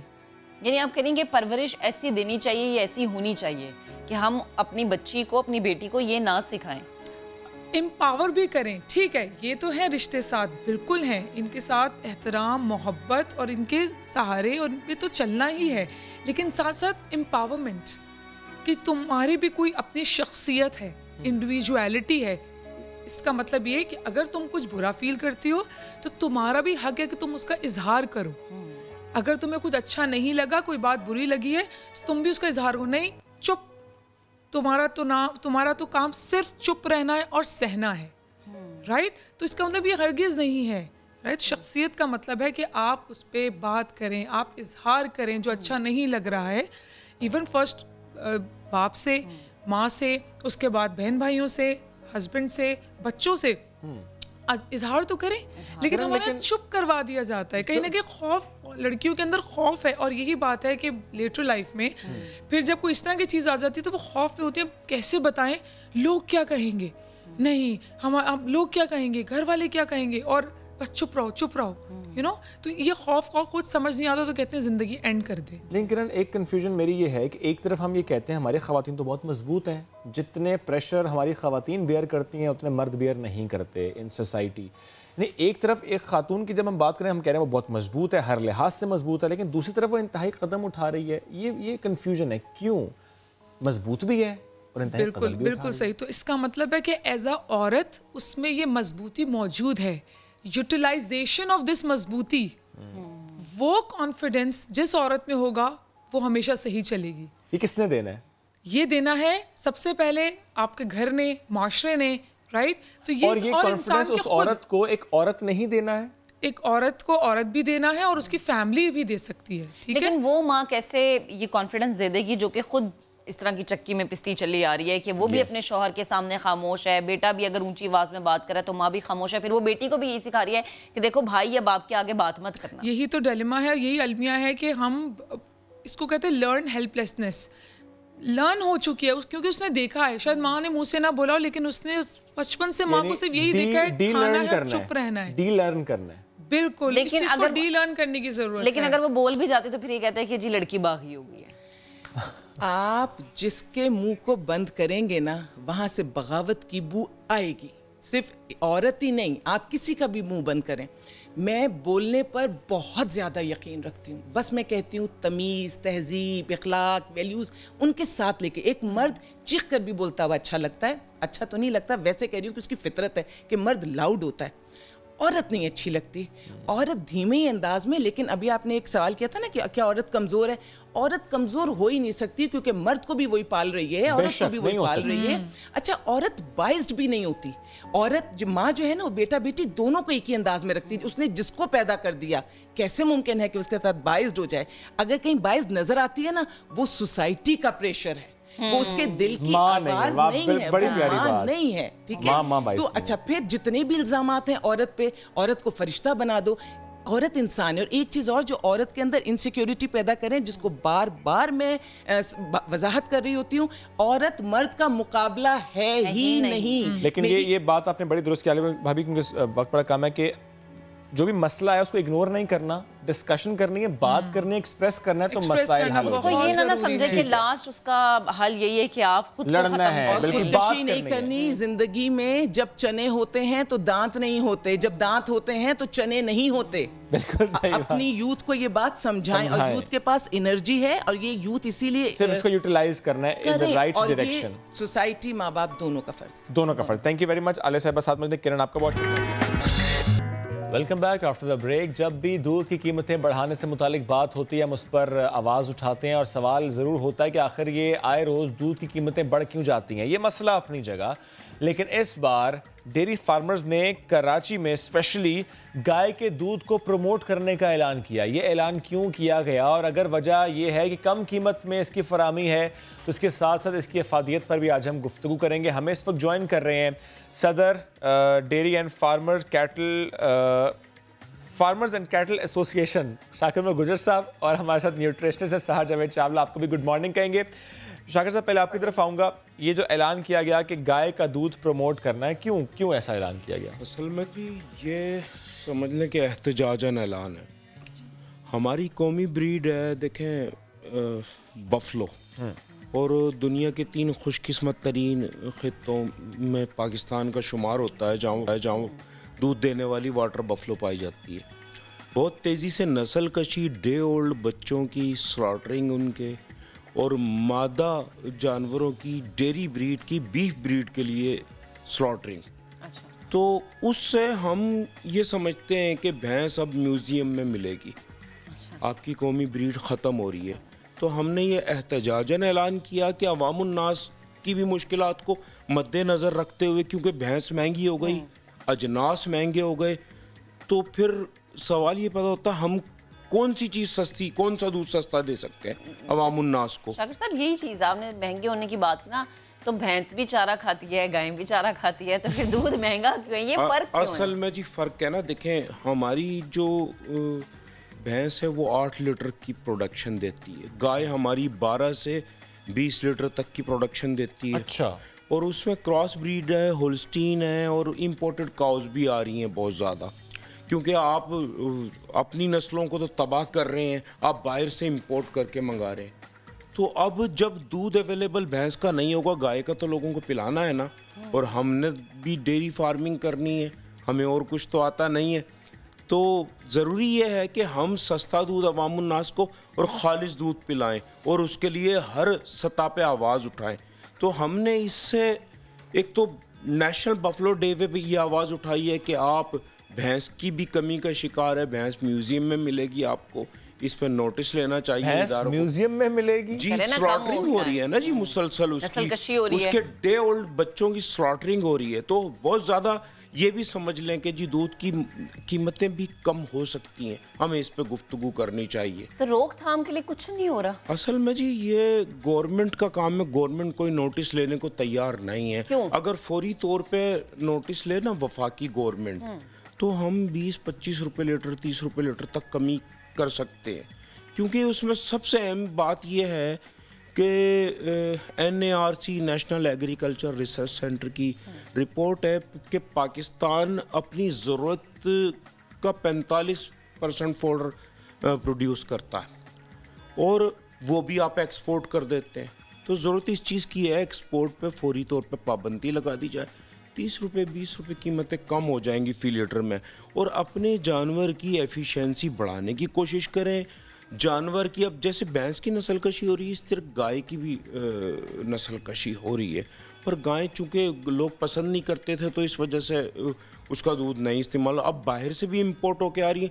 तो ज़रूरत इस चीज़ की है कि नस्ल कशी को रोका जाए और छोटे कटड़ों की जानें बचाई जाएँ, मादा जानवरों की जानें बचाई जाएं। गवर्नमेंट हमें फैसिलिटेट करे, मज़ीद कैटल कॉलोनीज़ का कमर्शियल शहरों के मज़ाफ़ात में क़याम अमल में लाए और फार्मर्स को एजुकेट करे और इसकी हौसला शिकनी के लिए इक़दामात करे। जहाँ हमारा फ़र्ज़ होगा हम आवाज़ ज़रूर उठाएंगे, लिखेंगे इदारों को। और जाहिर सी बात है, देखें शहरों में जाली दूध बिक रहा है जी। हाँ, इस पर चूँकि जाली दूध की आपने बात की, इस पर हम बात करेंगे, लेकिन इससे पहले चूँकि हम बात करें गाय के दूध को प्रमोट करने से मुतालिक, तो सहर आपका कमेंट चाहिए इससे मुतालिक मुझे। एक गिलास भैंस का दूध और एक गिलास गाय का दूध, क्या दोनों एक जैसे हैं? दोनों की अफादियत एक जैसी है या कि किसी एक की अफादियत ज़्यादा है? अस्सलाम वालेकुम जी, दोनों ही बहुत अच्छे हैं अपनी अपनी जगह और दोनों की अफादियत में कुछ चीज़ों में डिफरेंस है। आधे आधे लीटर की हम बात कर लेते हैं। तो अगर हम बात करें भैंस के दूध की, सबसे पहले पानी के कंटेंट से हम बात करते हैं। भैंस का दूध कंपैरेटिवली गाढ़ा क्यों होता है? क्योंकि जो उसका पानी का कंटेंट होता है वो 83% होता है और जो गाय के दूध का पानी का कंटेंट होता है वो 88% होता है। गाढ़ा एक वो इस वजह से होता है और दूसरा वो इस वजह से गाढ़ा होता है क्योंकि उसमें फैट कंटेंट आपके पास ज्यादा होता है, उसमें कोलेस्ट्रॉल जो है वो आपके पास ज्यादा होता है। यानी अगर आप आधा लीटर गाय का दूध लगा ले, तकरीबन आधा आधा फर्क है, उसमें 8 ग्राम फैट होता है और अगर आप आधा लीटर भैंस का दूध लगा ले तो उसमें 17 ग्राम फैट होता है। आधा लीटर आप गाय का दूध लगा ले तो उसमें 8 ग्राम प्रोटीन है और जो भैंस का दूध है उसमें 9 ग्राम प्रोटीन है। आधा लीटर आप गाय का दूध लगा ले तो उसमें तकरीबन 10 ग्राम कार्बोहाइड्रेट है और आप भैंस का लगा ले तो 13 ग्राम कार्बोहाइड्रेट है। इसके अलावा जितने भी vitamin A, vitamin D, vitamin के, विटामिन ई, विटामिन सी, आपके पास जो बी विटामिन है, आपके पास जो कैल्शियम है, मैग्नीशियम है, फास्फोरस है, मैग्नीज है, वो सब भैंस के दूध में ज्यादा है। तो इन सारी चीजों में जो भैंस का दूध है न्यूट्रिएंट में, विटामिन और मिनरल कंटेंट में वो बाजी ले जाता है। लेकिन वो सारे लोग जो हार्ट पेशेंट हैं, वो सारे लोग जो वजन कम करना चाह रहे हैं, वो सारे लोग जो कोलेस्ट्रॉल के पेशेंट हैं, जो स्ट्रोक के पेशेंट हैं, जो ब्लड प्रेशर की दवाइयों पर हैं, उनके लिए गाय का दूध इज अ ब्लेसिंग।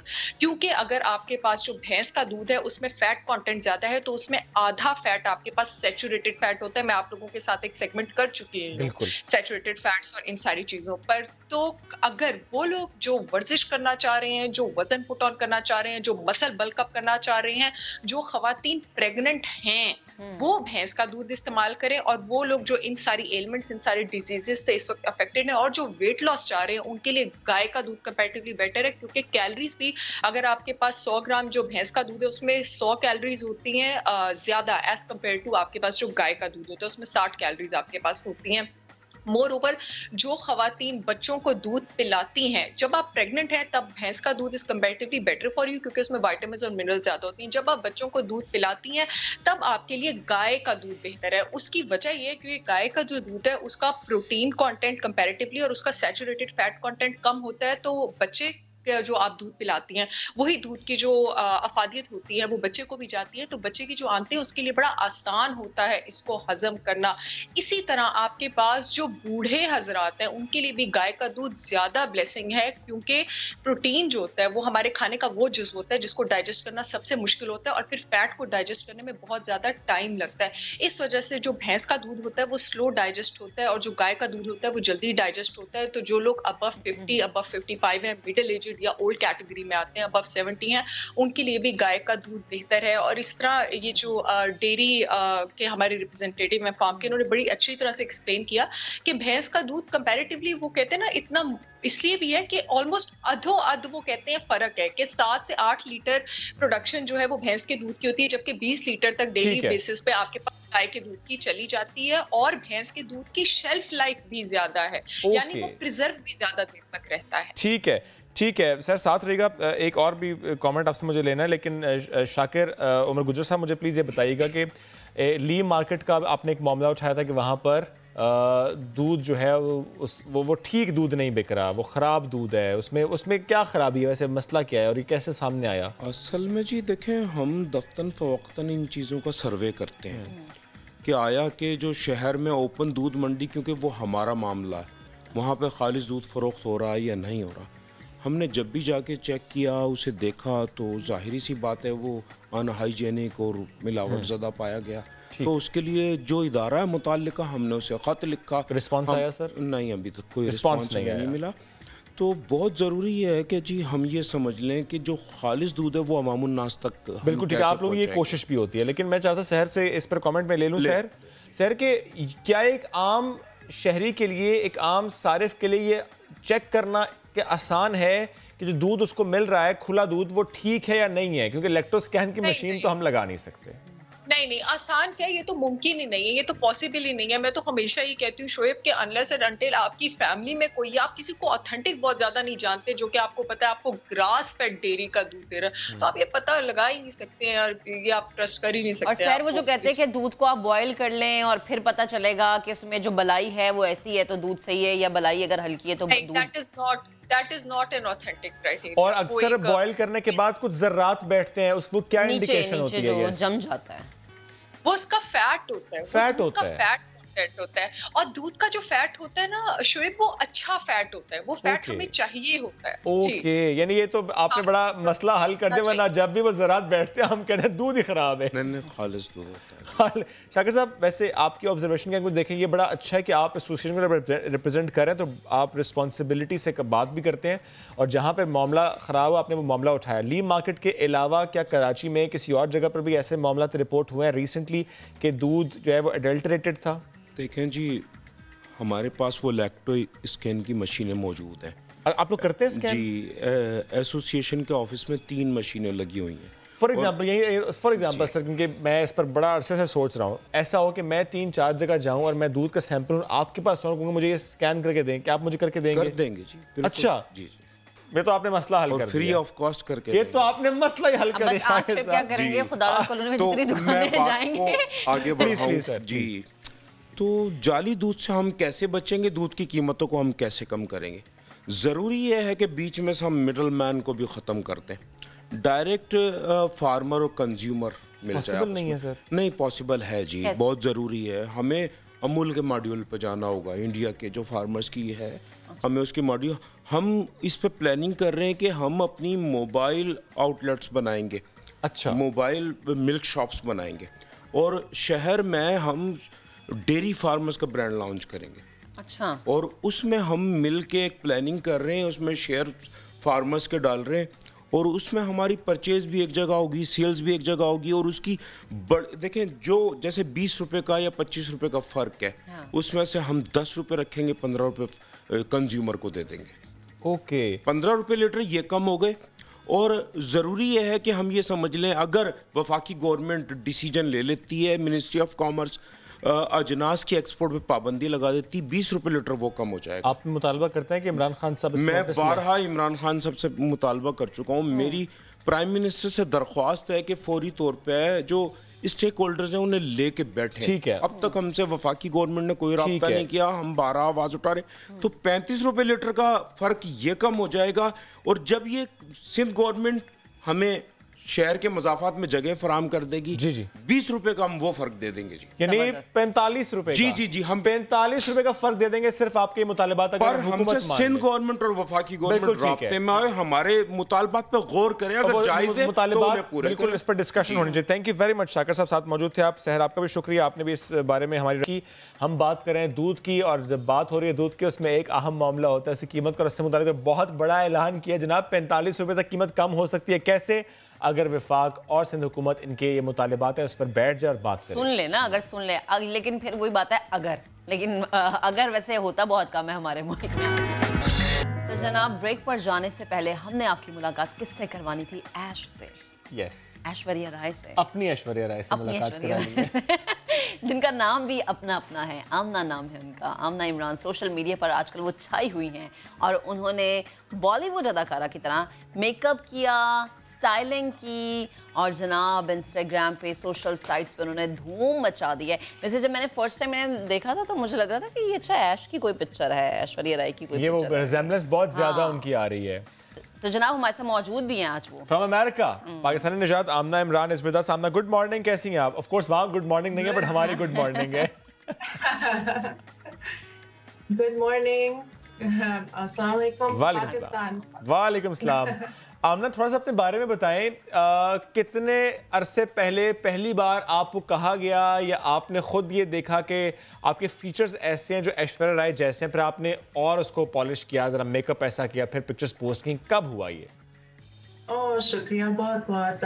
एक्चुअली मैं जब I would say around 8th grade या 9th grade जब मैं थी, लोग ऐसा जो मेरे साथ होते थे बोलते थे, मैं ये सब कह रही हूँ very humbly, कहते थे कि आप ऐश्वर्या राय से मिलते हैं, You know, mashallah, Musliman Aishwarya Rai, Pakistani Aishwarya Rai, Afghani Aishwarya Rai.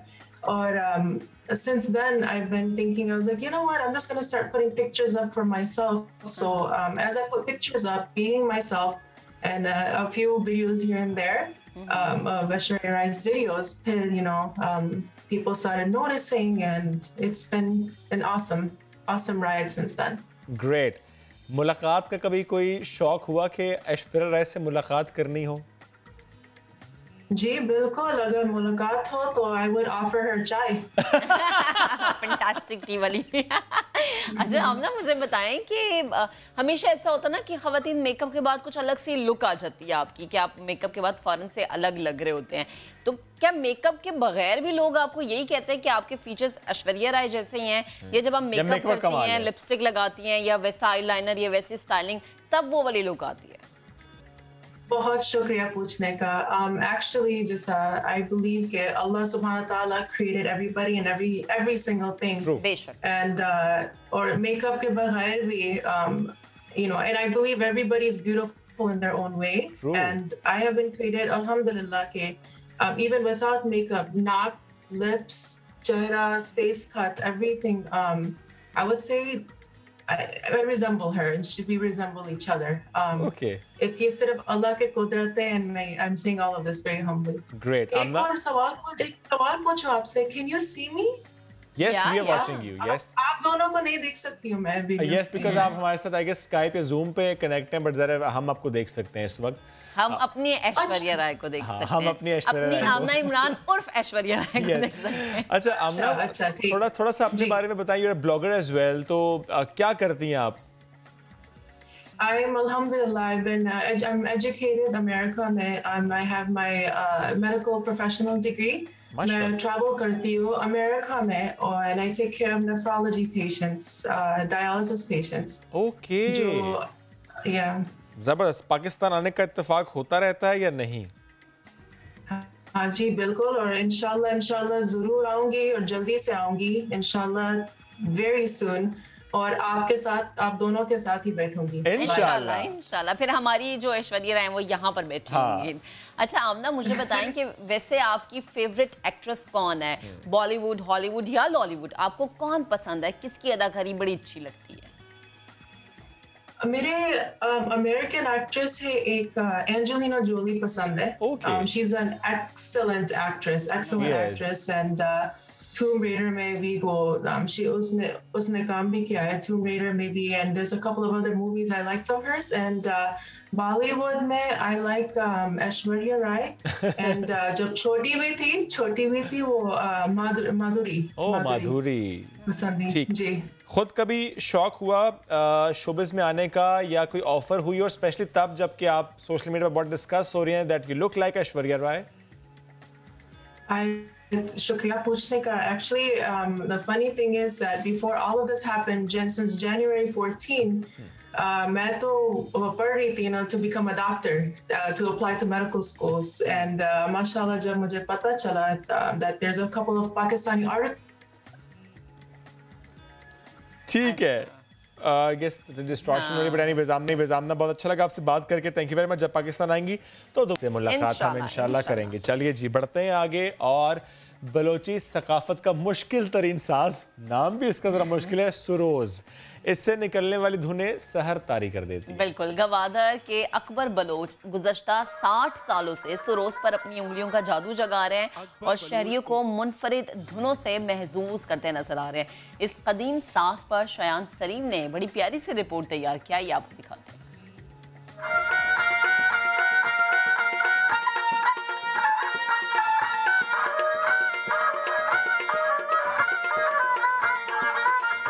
Akbar Bloch उंगलियों के जादू से सरोज पर ऐसी धुनें तरतीब देते हैं कि सुनने वाले खो जाते हैं।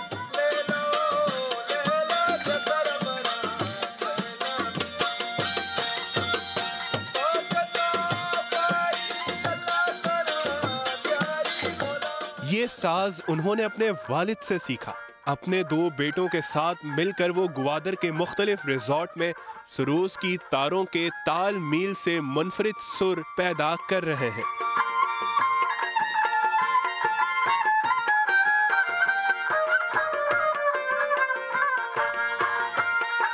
इसके 18 तार जबकि 12 राग होते हैं। शाना पता सज्जेना नाम करें इशियागुशी बाम, इशियागुशी लापसीन, इशियागुशी गोर, इशियागुशी गोर, इशियागुशी झील, इशियागुशी टीप, इशियागुशी टीप, इशियागुशी शेरबाम। आजकल इनकी म्यूज़िकल होता है, उसमें सुर तो ऑटोमेटिक खुद होते हैं ना, आपको पता होता है कि ये कौन सा सप्ते के पहला काला है, दूसरा काला है, तीसरा है, चौथा सफ़ेद है, पिलाना है और पिलान टाट है। लेकिन इसमें टाट खुद ढूंढना पड़ता है और इसमें राग भी खुद ढूंढना पड़ता है। ये जो काम करता है सारे उंगलियों पर होता है, ये सुर निकालना उंगलियों का काम है। अकबर बलोच ने इस मौसीकी के आले में अपने आप को फना कर लिया है। 60 सालों से वो सरोज बजा रहे हैं।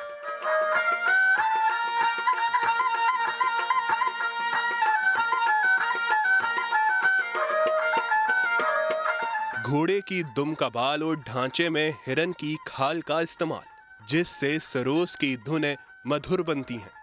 बकरी का भी लगाते हैं चमड़ा, बकरी के चमड़े में आवाज़ इतना नहीं होता, इतना गूंज नहीं होता। और घोड़े के दुम के जगह पे आजकल तारें भी निकली हुई है प्लास्टिक की, वो भी लगवाते हैं, लेकिन उनसे आवाज़ इतना जब इन चीज़ों से होता है उनसे नहीं होता है। Akbar Baloch Australia, Dubai, London समेत मुख्तलिफ ममालिक में इस साज की धुनें बिखेर चुके हैं। जदीद साजों के आने के बाद से कदीम रिवायती साज का इस्तेमाल कम होता जा रहा है। अकबर बलोच जैसे इक्का दुक्का ही खानदान है जिन्होंने इस बलोची सरोज साज को जिंदा रखा हुआ है। वो कहते हैं इसके तहफ़्फ़ुज़ के लिए सरकारी सतह पर काम होना चाहिए। कैमरामैन फैसल आगाई के साथ शायाम सलीम, समा, ग्वादर। आगे बढ़ जाते हैं। आमतौर पर वालिदैन की शिकायत होती है कि उनका बच्चा घर में मोबाइल फ़ोन इस्तेमाल कर रहा है। बहुत सारे वालिदैन इसे हालात की वजह बताते हैं और कई के मुताबिक मुनासिब जगह ना होने की वजह से बच्चा फिजिकल एक्टिविटी से दूर रहता है, इन्वॉल्व नहीं हो पाता, इसलिए शायद बच्चे मोबाइल में इतना घुस जाते हैं। हमारे और पूरे पाकिस्तान के एंकर मोहम्मद शुएब कराची में कैसी जगह गए जहाँ माँ और बच्चे दोनों के लिए फिजिकल एक्टिविटी होती है, माँ और बच्चा दोनों फिजिकल एक्टिविटी में इन्वॉल्व हो सकते हैं। कौन सी है ये जगह, आइए देखते हैं। मैं मोबाइल इस्तेमाल कर रहा हूं, लेकिन मेरा मसला ये है कि मेरा बच्चा बहुत ज़्यादा मोबाइल इस्तेमाल करता है। बहुत से पेरेंट्स यही शिकवा करते हैं कि बच्चे कार्टून्स देखते रहते हैं। आज नया दिन के इस सेगमेंट में कुछ भी नया नहीं है, मसला भी पुराना है, हल भी पुराना है, लेकिन नए सिरे से इसको दोहराना है। जब हम बात करते हैं बच्चों की, तो मसला ये है कि बच्चे आजकल किसी एक्टिविटी की तरफ जाते नहीं हैं। अरे क्योंकि हम उन्हें उस तरफ लेकर नहीं जाते। आज हम बात करेंगे एक ऐसी जगह की जहां पर माएँ भी एक हेल्दी लाइफस्टाइल की तरफ जा रही हैं और बच्चे भी। वो जगह है जनाब KMC स्पोर्ट्स कॉम्प्लेक्स का ये हिस्सा, जहां पर बच्चे करते हैं स्केटिंग।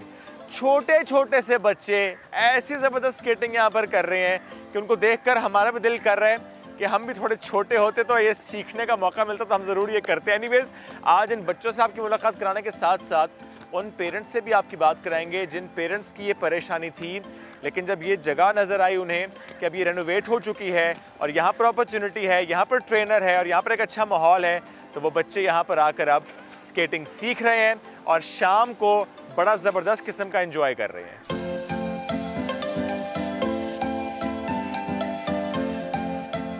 छोटे छोटे से बच्चे बड़ी ज़बरदस्त स्केटिंग कर रहे हैं। उन बच्चों से बात करते हैं। एक बच्चा मेरे पास आ चुका है, क्या नाम है आपका? मेरा नाम शाज़ैन है। शाज़ैन, स्केटिंग तो बहुत अच्छी कर रहे हैं आप। हाँ, मैं बहुत अच्छी कर रही हूँ। आपको स्केटिंग बहुत पसंद है? हाँ, मुझे पसंद। अच्छा, मुझे बताओ, कार्टून्स भी देखते हो मोबाइल फ़ोन पे? हाँ, मैं गेम खेलता हूँ मोबाइल। अच्छा, तो मम्मी आपको कहती हैं कि फ़ोन यूज़ ना करो, कार्टून्स ना देखो? हाँ, नहीं देखो। वो तो ठीक कहती है ना फिर? हाँ, बोलती है टीवी बंद कर दो। तो इस बच्चे ने टीवी बंद किया और स्केटिंग की। बाकी बच्चों का क्या पैगाम है वो भी आपको सुनाते हैं। मैंने इससे पहले जिक्र किया कि आजकल माएँ और इवन वालिद भी बड़े परेशान होते हैं कि बच्चे मोबाइल फ़ोन को नहीं छोड़ते, कार्टून्स को नहीं छोड़ते, और फिर हम परेशान होते हैं कि अब क्या करें। लेकिन आपने उस परेशानी का हल ये निकाला कि आप यहाँ पर आईं। बिल्कुल, बच्चों के लिए तो बहुत ज़रूरी है कि फ़िज़िकल एक्सरसाइज करें वो कोई ना कोई। और मुझे ये चीज़ लॉकडाउन में बहुत अच्छी लगी क्योंकि एक तो ये ओपन एयर है, इसमें कोई ख़तरा नहीं किसी भी तरह का कोविड लगने का। बिल्कुल। लॉकडाउन में तो वैसे ही बच्चे इतना ज़्यादा मोबाइल, आईपैड्स और टीवी के आगे बैठे हुए थे कि फिर मैंने आखिरकार मैं पिछले 3 साल से KMC में आ रही हूँ। अच्छा जी, मेरे बच्चे ट्रेनिंग 3 साल से ले रहे हैं। फिर बीच में जब ये बंद हो गया था रेनोवेशन के लिए तो इन्होंने रोक दिया। फिर लॉकडाउन में मैंने आना बंद कर दिया।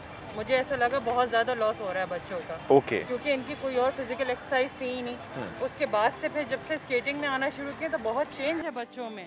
तो क्या ये पहले से ही इतना अच्छा था, मैनेज था, लेकिन या अब आके इतना मैनेज्ड हुआ है? नहीं, अब ये बहुत ज़बरदस्त तरीके से मैनेज हो रहा है। ओके। यहाँ जो आप ये सब देख रहे हैं ना, ये बहुत चेंजेस आए हैं अब जो अच्छा। नई मैनेजमेंट आई है। अब पहले से आ रही हैं आप यहाँ पे, ये आपके लिए नई जगह थी? मेरे लिए ये थोड़ी नई जगह है। ओके। हाँ, बट ये कि मैं पहले देख के गई हूँ सब कुछ, बट ये कि लॉकडाउन था कोरोना की वजह से, तो ये कि यहाँ पे काफ़ी जो है ना वो मतलब बढ़ गया था घास वगैरह और ये सारी चीज़ें इस वजह से, ग्रास वगैरह और ये सब इस वजह से ना।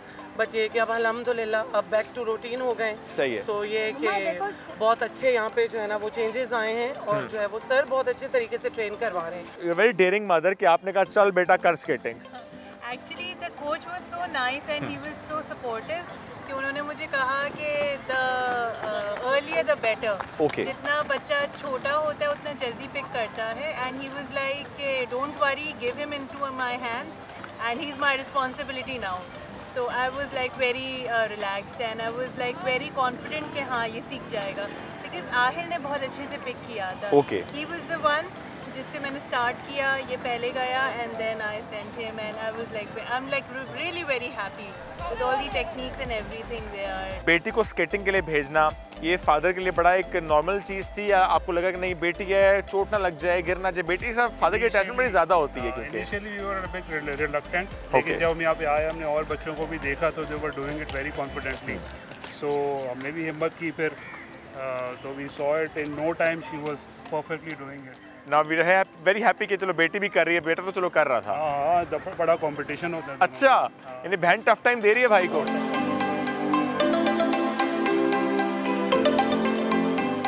पहले हो रही थी स्केटिंग, अब हो रहा है फुटबॉल मैच। बच्चे खूब खेल रहे हैं, खूब थक कर जाएंगे, जल्दी सोएंगे, early the morning next day उठ पाएंगे, फिर फौरन से स्कूल जाएंगे। तो ये है एक हेल्दी रूटीन इन बच्चों की due to this place KMC sports complex.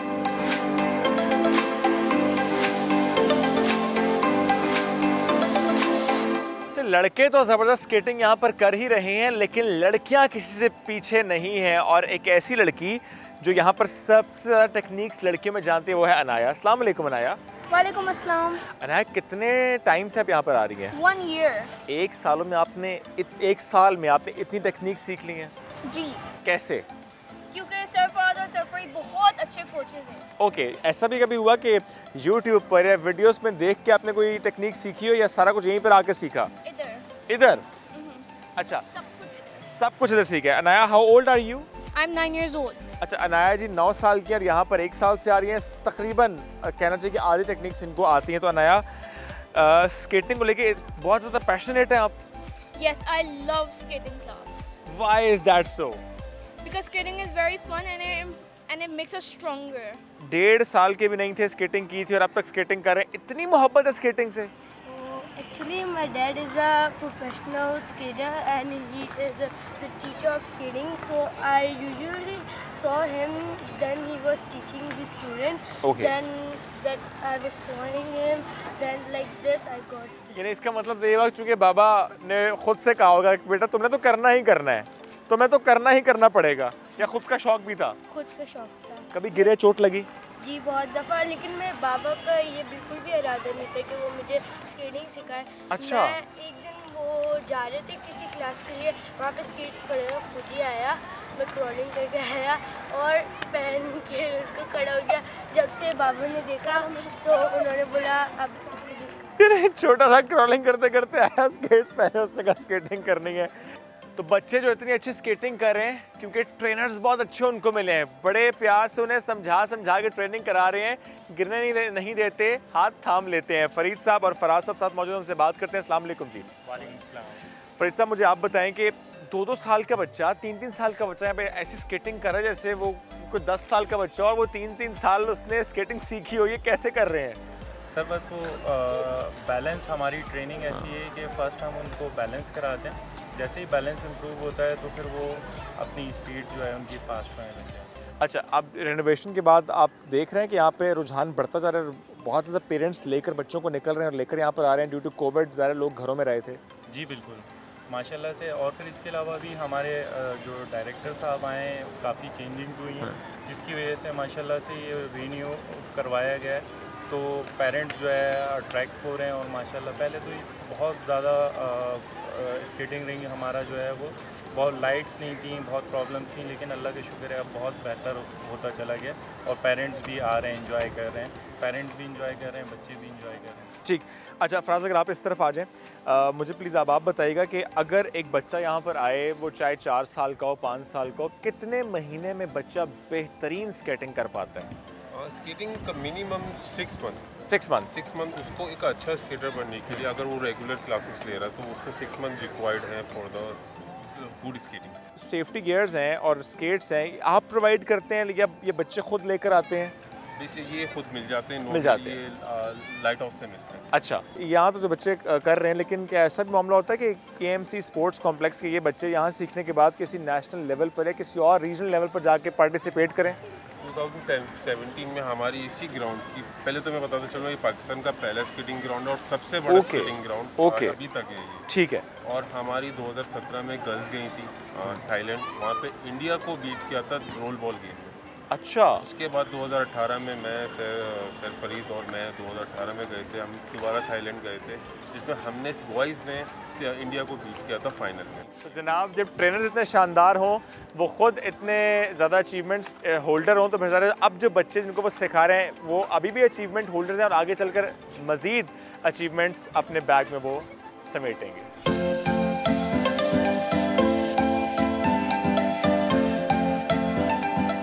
इस रेनोवेशन का सहरा जिसके सर पर है, ये रौनकें जिसने बहाल की हैं, उनकी बात करते हैं। डायरेक्टर स्पोर्ट्स KMC कुंवर अयूब साहब साथ मौजूद हैं। अस्सलाम वालेकुम सर। वालेकुम सर, कमाल करते हैं, जहाँ जाते हैं छा जाते हैं।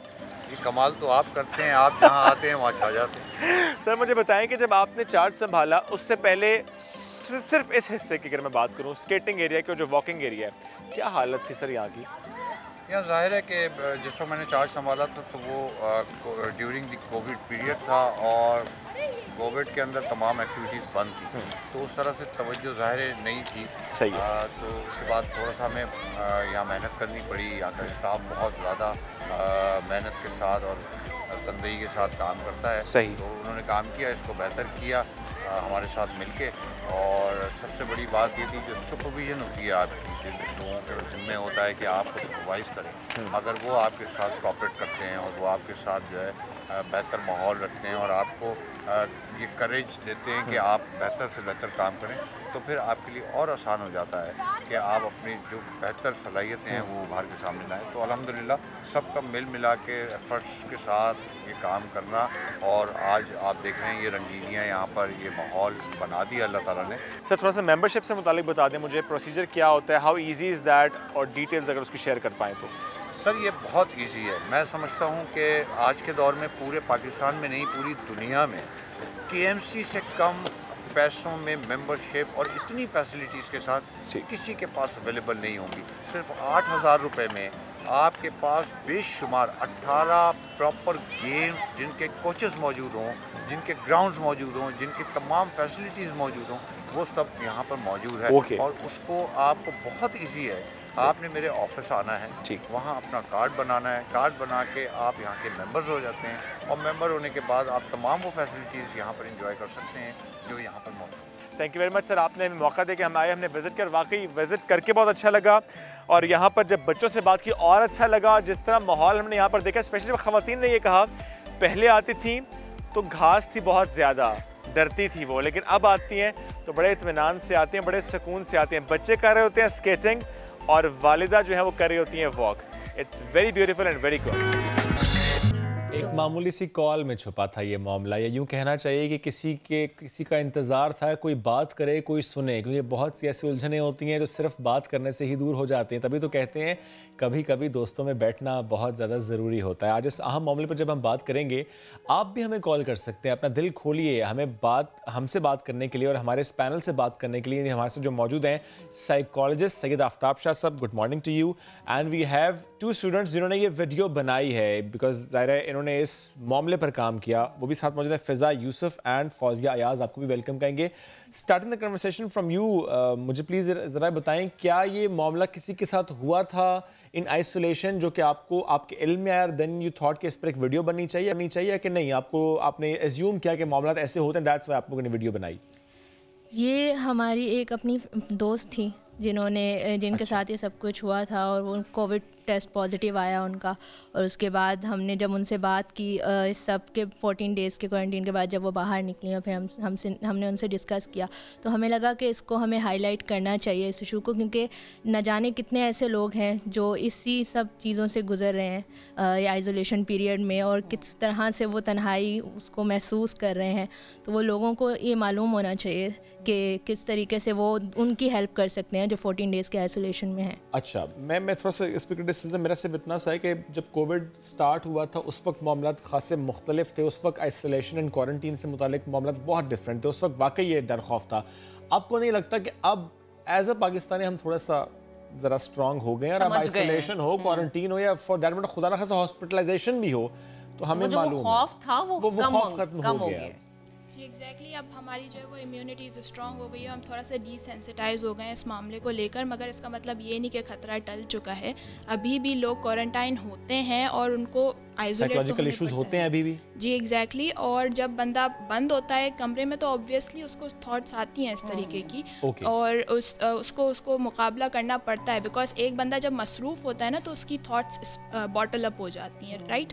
And when he is alone in the room तो उसकी थॉट्स स्पिल आउट होना शुरू हो जाती हैं, एंड ही इज़ अलोन तो उसको वो मसाइल बहुत बड़े लगना शुरू हो जाते हैं। तो उसका मुकाबला ओवर थिंकिंग, तो उसका एक ही हल होता है कि आप वेंट आउट करो, लोगों से बात की जाए, आप लिख के इजहार करें, बोल के इजहार करें, किसी एक को अपना वो बना लें। एक्सप्रेस करना बहुत जरूरी है। एग्जैक्टली, ठीक है, लेकिन कोई सुनने वाला भी तो हो ना, सुनने वाला भी तो हो। फॉर एग्जांपल, चूंकि आफ्ताब साहब साथ मौजूद हैं, सर मुझे ये बताएं कि किसी भी शख्स को सुसाइडल थॉट आना, क्या ये हम देख रहे हैं सोसाइटी में बहुत ज़्यादा हो गया, कॉमन हो गया किसी भी शख्स को, चाहे उसकी जॉब का मसला नहीं है, चाहे उसके इश्यूज रिलेशनशिप से रिलेटेड नहीं है, लेकिन छोटी सी परेशानी को लेकर भी सुसाइडल थॉट, एक्सट्रीम स्टेप लेने का ख्याल आ जाना, क्या ये कॉमन हो गया? सुसाइडल थॉट्स को तो साइकोलॉजी में हम लोग कहते हैं सुसाइडल आइडिएशन। सुसाइडल आइडिएशन यानी ये होती है कि जैसे कि आपको सोच आती है, आप कंसिडर करते हैं और सुसाइड के बारे में प्लान भी करते हैं एक्टिवली।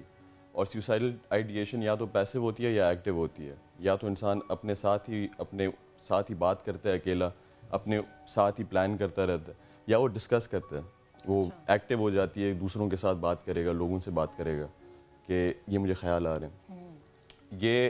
ये है कि क्या ये भी ज़्यादा फैल गई है? वो इसी वजह से हो सकता है क्योंकि कोविड है, इसका ताल्लुक मेंटल इलनेस से भी है, सुसाइडल आइडिएशन का, सुसाइडल थॉट्स का, इसका बहुत गहरा ताल्लुक है मेंटल इलनेस से।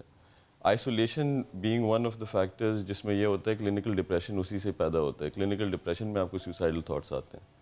तो बिल्कुल ये है कि कोविड ने इस चीज़ को बढ़ा दिया है। लेकिन किसी भी शख्स को एक बार भी चाहे ज़िंदगी में सुसाइडल थॉट आया हो तो ये क्या इंडिकेट करता है? वो टेम्परेरी फेज था या कि नहीं? अगर एक बार भी ऐसा थॉट आया है, आपने सोचा है, आपने प्लान किया या आपने किसी से जिक्र भी किया है, तो इसका मतलब है कि चाहे अब आप उस पर बात नहीं कर रहे, बट ये मसला कुछ ना कुछ है आपके साथ, क्योंकि एक्सट्रीम स्टेप लेने का सोचना इट्स एन इशू। तो मैं आपको सिर्फ आसान ज़ुबान में अगर कि आपके व्यूअर्स को थोड़ा सा समझा दूं, जैसे इन्होंने भी अभी कहा था कि एक सोच ऑब्वियसली आती है अगर आप अकेले बैठे हुए हैं, तो इसको हम साइकोलॉजी में नेगेटिव इफेक्ट कहते हैं कि बाहर के जो दुनिया है, जो भी चीज़ें हैं, उसको आप एब्जॉर्ब नेगेटिवली कर रहे हैं। तो नेगेटिव इफेक्टिव उसको आप टेस्ट कर सकते हैं, down to the very number आप परसेंटेज बता सकते हैं किसी की इंसान की कि इतना नेगेटिव इफेक्टिविटी है इस इंसान में। अच्छा, कि वो नेगेटिवली इंटरप्रेट कर रहा है बाहर के एनवायरनमेंट को, एब्जॉर्ब कर रहा है नेगेटिवली। अब वो नेगेटिव चीज़ें सेल्फ एस्टीम से उसका इशू होता है, कॉन्फिडेंस में इशू होता है, बहुत सारी, जैसे अ पर्सन बिकम सैड, तो वो सारी चीज़ें आपको उस तरफ डाइवर्ट करती हैं। उसमें एक चीज़ है कि वो आपको नच कर सकती हैं सुसाइडल थॉट्स की तरफ। तो पहली बुनियादी चीज़ ये है कि आपकी नेगेटिव इफेक्टिविटी कितनी है। इन सारी चीज़ों में who is going to basically interpret कि आपके साथ ये मसला है, तो वो एक मेंटल हेल्थ एक्सपर्ट ही हो सकता है। आपका घर वाला नहीं हो सकता? घर वाला ऑब्जर्व कर सकता है कि नेगेटिवली इंटरप्रेट किया जा रहा है, सेंसिटिव है इंसान, जो चीज़ उसको बोलो, कंस्ट्रक्टिवली भी बोलो कि रूम से बाहर निकलो for example and interact with people, तो अगर ये क्लिनिकल डिप्रेशन है तो वो इंसान उसको भी नेगेटिवली ले लेगा। आप किसी को कॉम्प्लीमेंट करेंगे तो वो बोलेगा कि नहीं, ये मुझे ऐसे ही कॉम्प्लीमेंट कर रहा है मेरा दिल बहलाने के लिए। तो वो सारी चीज़ें ये काउंट करती हैं, छोटी छोटी चीज़ें। जो भी आप उनको पॉजिटिव बोलेंगे उसको नेगेटिवली इंटरप्रेट करेंगे। लेकिन कुछ लोगों की तो नेचर होती है हर चीज़ को नेगेटिव लेना। क्या उसका मतलब ये है कि वो भी नेगेटिव एनर्जीज को एब्जॉर्ब कर रहे हैं या उनकी नेचर ही है ये मैंने जैसे कहा कि अंदेशा है कि मेंटल इलनेस है, तो आप साइकोलॉजिस्ट के पास जाएं। कोई किसी की तारीफ करे और वो उसको नेगेटिव ले, ये मेंटल इलनेस है। जी जी जी, इसका एक मतलब मैं ये नहीं बोलूँगा कि बिल्कुल है ही है, लेकिन एक सिम्टम है। Negative affectivity is a symptom of mental illness. It's not in itself is a mental illness, I would have to correct myself. लेकिन ये है कि एक सिम्टम है कि जिसमें अगर नेगेटिवली आप इंटरप्रेट कर रहे हैं अपने एनवायरनमेंट को, तो आपके साथ कोई इशू है जो कि पास्ट में सेल्फ एस्टीम से रिलेटेड है, आपके सेल्फ कॉन्फिडेंस से रिलेटेड है, कोई आपको सेल्फ लव नहीं है, एक सेल्फ कॉन्सेप्ट नहीं है कि मैं कौन हूँ। अगर कॉन्फिडेंस इंसान में होता है तो आप कॉम्प्लीमेंट को एक्सेप्ट भी करेंगे, लेकिन अगर खुद ही आपके अंदर कॉन्फिडेंस नहीं हो तो आप बोलेंगे कि नहीं, ये झूठ बोल रहा है शायद। आफ्ताब, जैसे हमारी सोसाइटी में चीज़ बड़ी कॉमन सी हो गई कि अच्छा अब खुदकुशी एक वाहिद हल है। कुछ वीडियोस गुज़श्ता दिनों हमने देखी भी, तो ये चीज़ क्या पूरी सोसाइटी इसका मतलब दिमागी तौर पे परेशान है या हमारा मुआशरा वैसा बन चुका है? कोविड को मैं बोलूँगा इसमें जनरली जो है ये वाली चीज़ के आइसोलेशन, ये हमने अनप्रेसिडेंटेड है, हमने कभी भी नहीं देखी कि आप एक कमरे में लॉक हो जाएं। उससे होता है यही है कि इसका गहरा ताल्लुक क्लिनिकल डिप्रेशन से है। आइसोलेशन, आप किसी भी क्लिनिकल डिप्रेशन में अगर इंसान होता है उसको हम एक ही चीज़ कहते हैं कि बिहेवियरल एक्टिवेशन। आपको कोई चीज़ ऐसी करनी पड़ेगी जिससे आप बाहर कमरे से निकलें और कुछ ना कुछ करें। ओके। लेकिन अगर आपको बीमारी, अगर आप आइसोलेटेड हैं, एक कोविड आपको बीमारी हो गई है जिसमें आप किसी लोगों से मिल भी नहीं सकते अगर चाहें भी, तो एक साइकोलॉजिस्ट का काम भी डिफ़िकल्ट हो जाता है। इसी वजह से हमारे पास जो है ऑनलाइन सेशंस और थेरेपी सेशंस आ गए थे ड्यूरिंग द कोविड। जो लोग आइसोलेशन में थे वो लोग सेशन ले रहे थे? बिल्कुल ले सकते हैं, वो ये ऑनलाइन थेरेपी का सिस्टम शुरू हो गया था। आपको लगता है कि उनको ज़रूरत महसूस हुई, उन्होंने सेशंस लिए? जनरली ज़रूरत हर किसी को महसूस हुई है। मतलब कोविड की वजह से काफ़ी बीमारियां लोगों की सामने आ गई। ये कोई नॉर्मल चीज़ नहीं है कि आप इंसान को 15 दिन के लिए कैद करके रख दें, जिनका रूटीन पूरा डिस्टर्ब। बिल्कुल, और वो इंसान जिसे रोजाना बाहर निकलने की आदत हो, तो इसमें घर वालों का क्या किरदार है? जाहिर सी बात है कि अगर बच्चा या बच्ची आइसोलेट हैं तो माँ बाप या बहन भाई क्या किरदार अदा कर सकते हैं? इवन फ्रेंड्स इस चीज़ में जो है सपोर्ट आप प्रोवाइड कर सकते हैं। देखें ना, अब माँ बाप भी अगर के फॉर एग्जांपल जो specifically talking about the video, Covid का पेशेंट है तो you can't basically have physical contact, तो वो तो हो नहीं सकता। तो कॉल पे अगर दोस्तों के साथ आपकी सपोर्ट है तो वो हो सकता है। उसके साथ जो है मेंटल हेल्थ एक्सपर्ट्स ने काफ़ी काम किया था, साइको सोशल सपोर्ट हेल्पलाइंस यहाँ पर शुरू हो गई थी।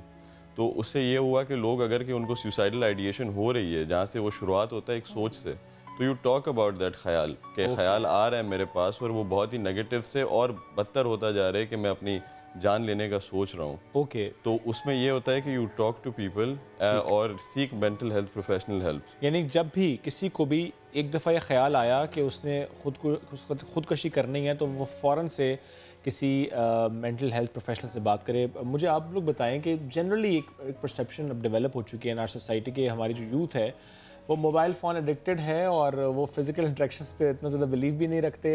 घूमना फिरना भी ज़रा कम हो गया है, बैठना वो बैठ भी रहे हैं तो मोबाइल पे वीडियोस, इवन अगर इकट्ठे बैठे हुए हैं तो मोबाइल फ़ोन का ही यूजेज हो रहा है। तो आइसोलेशन में तो ये करना फिर आसान हो गया। एग्जैक्टली।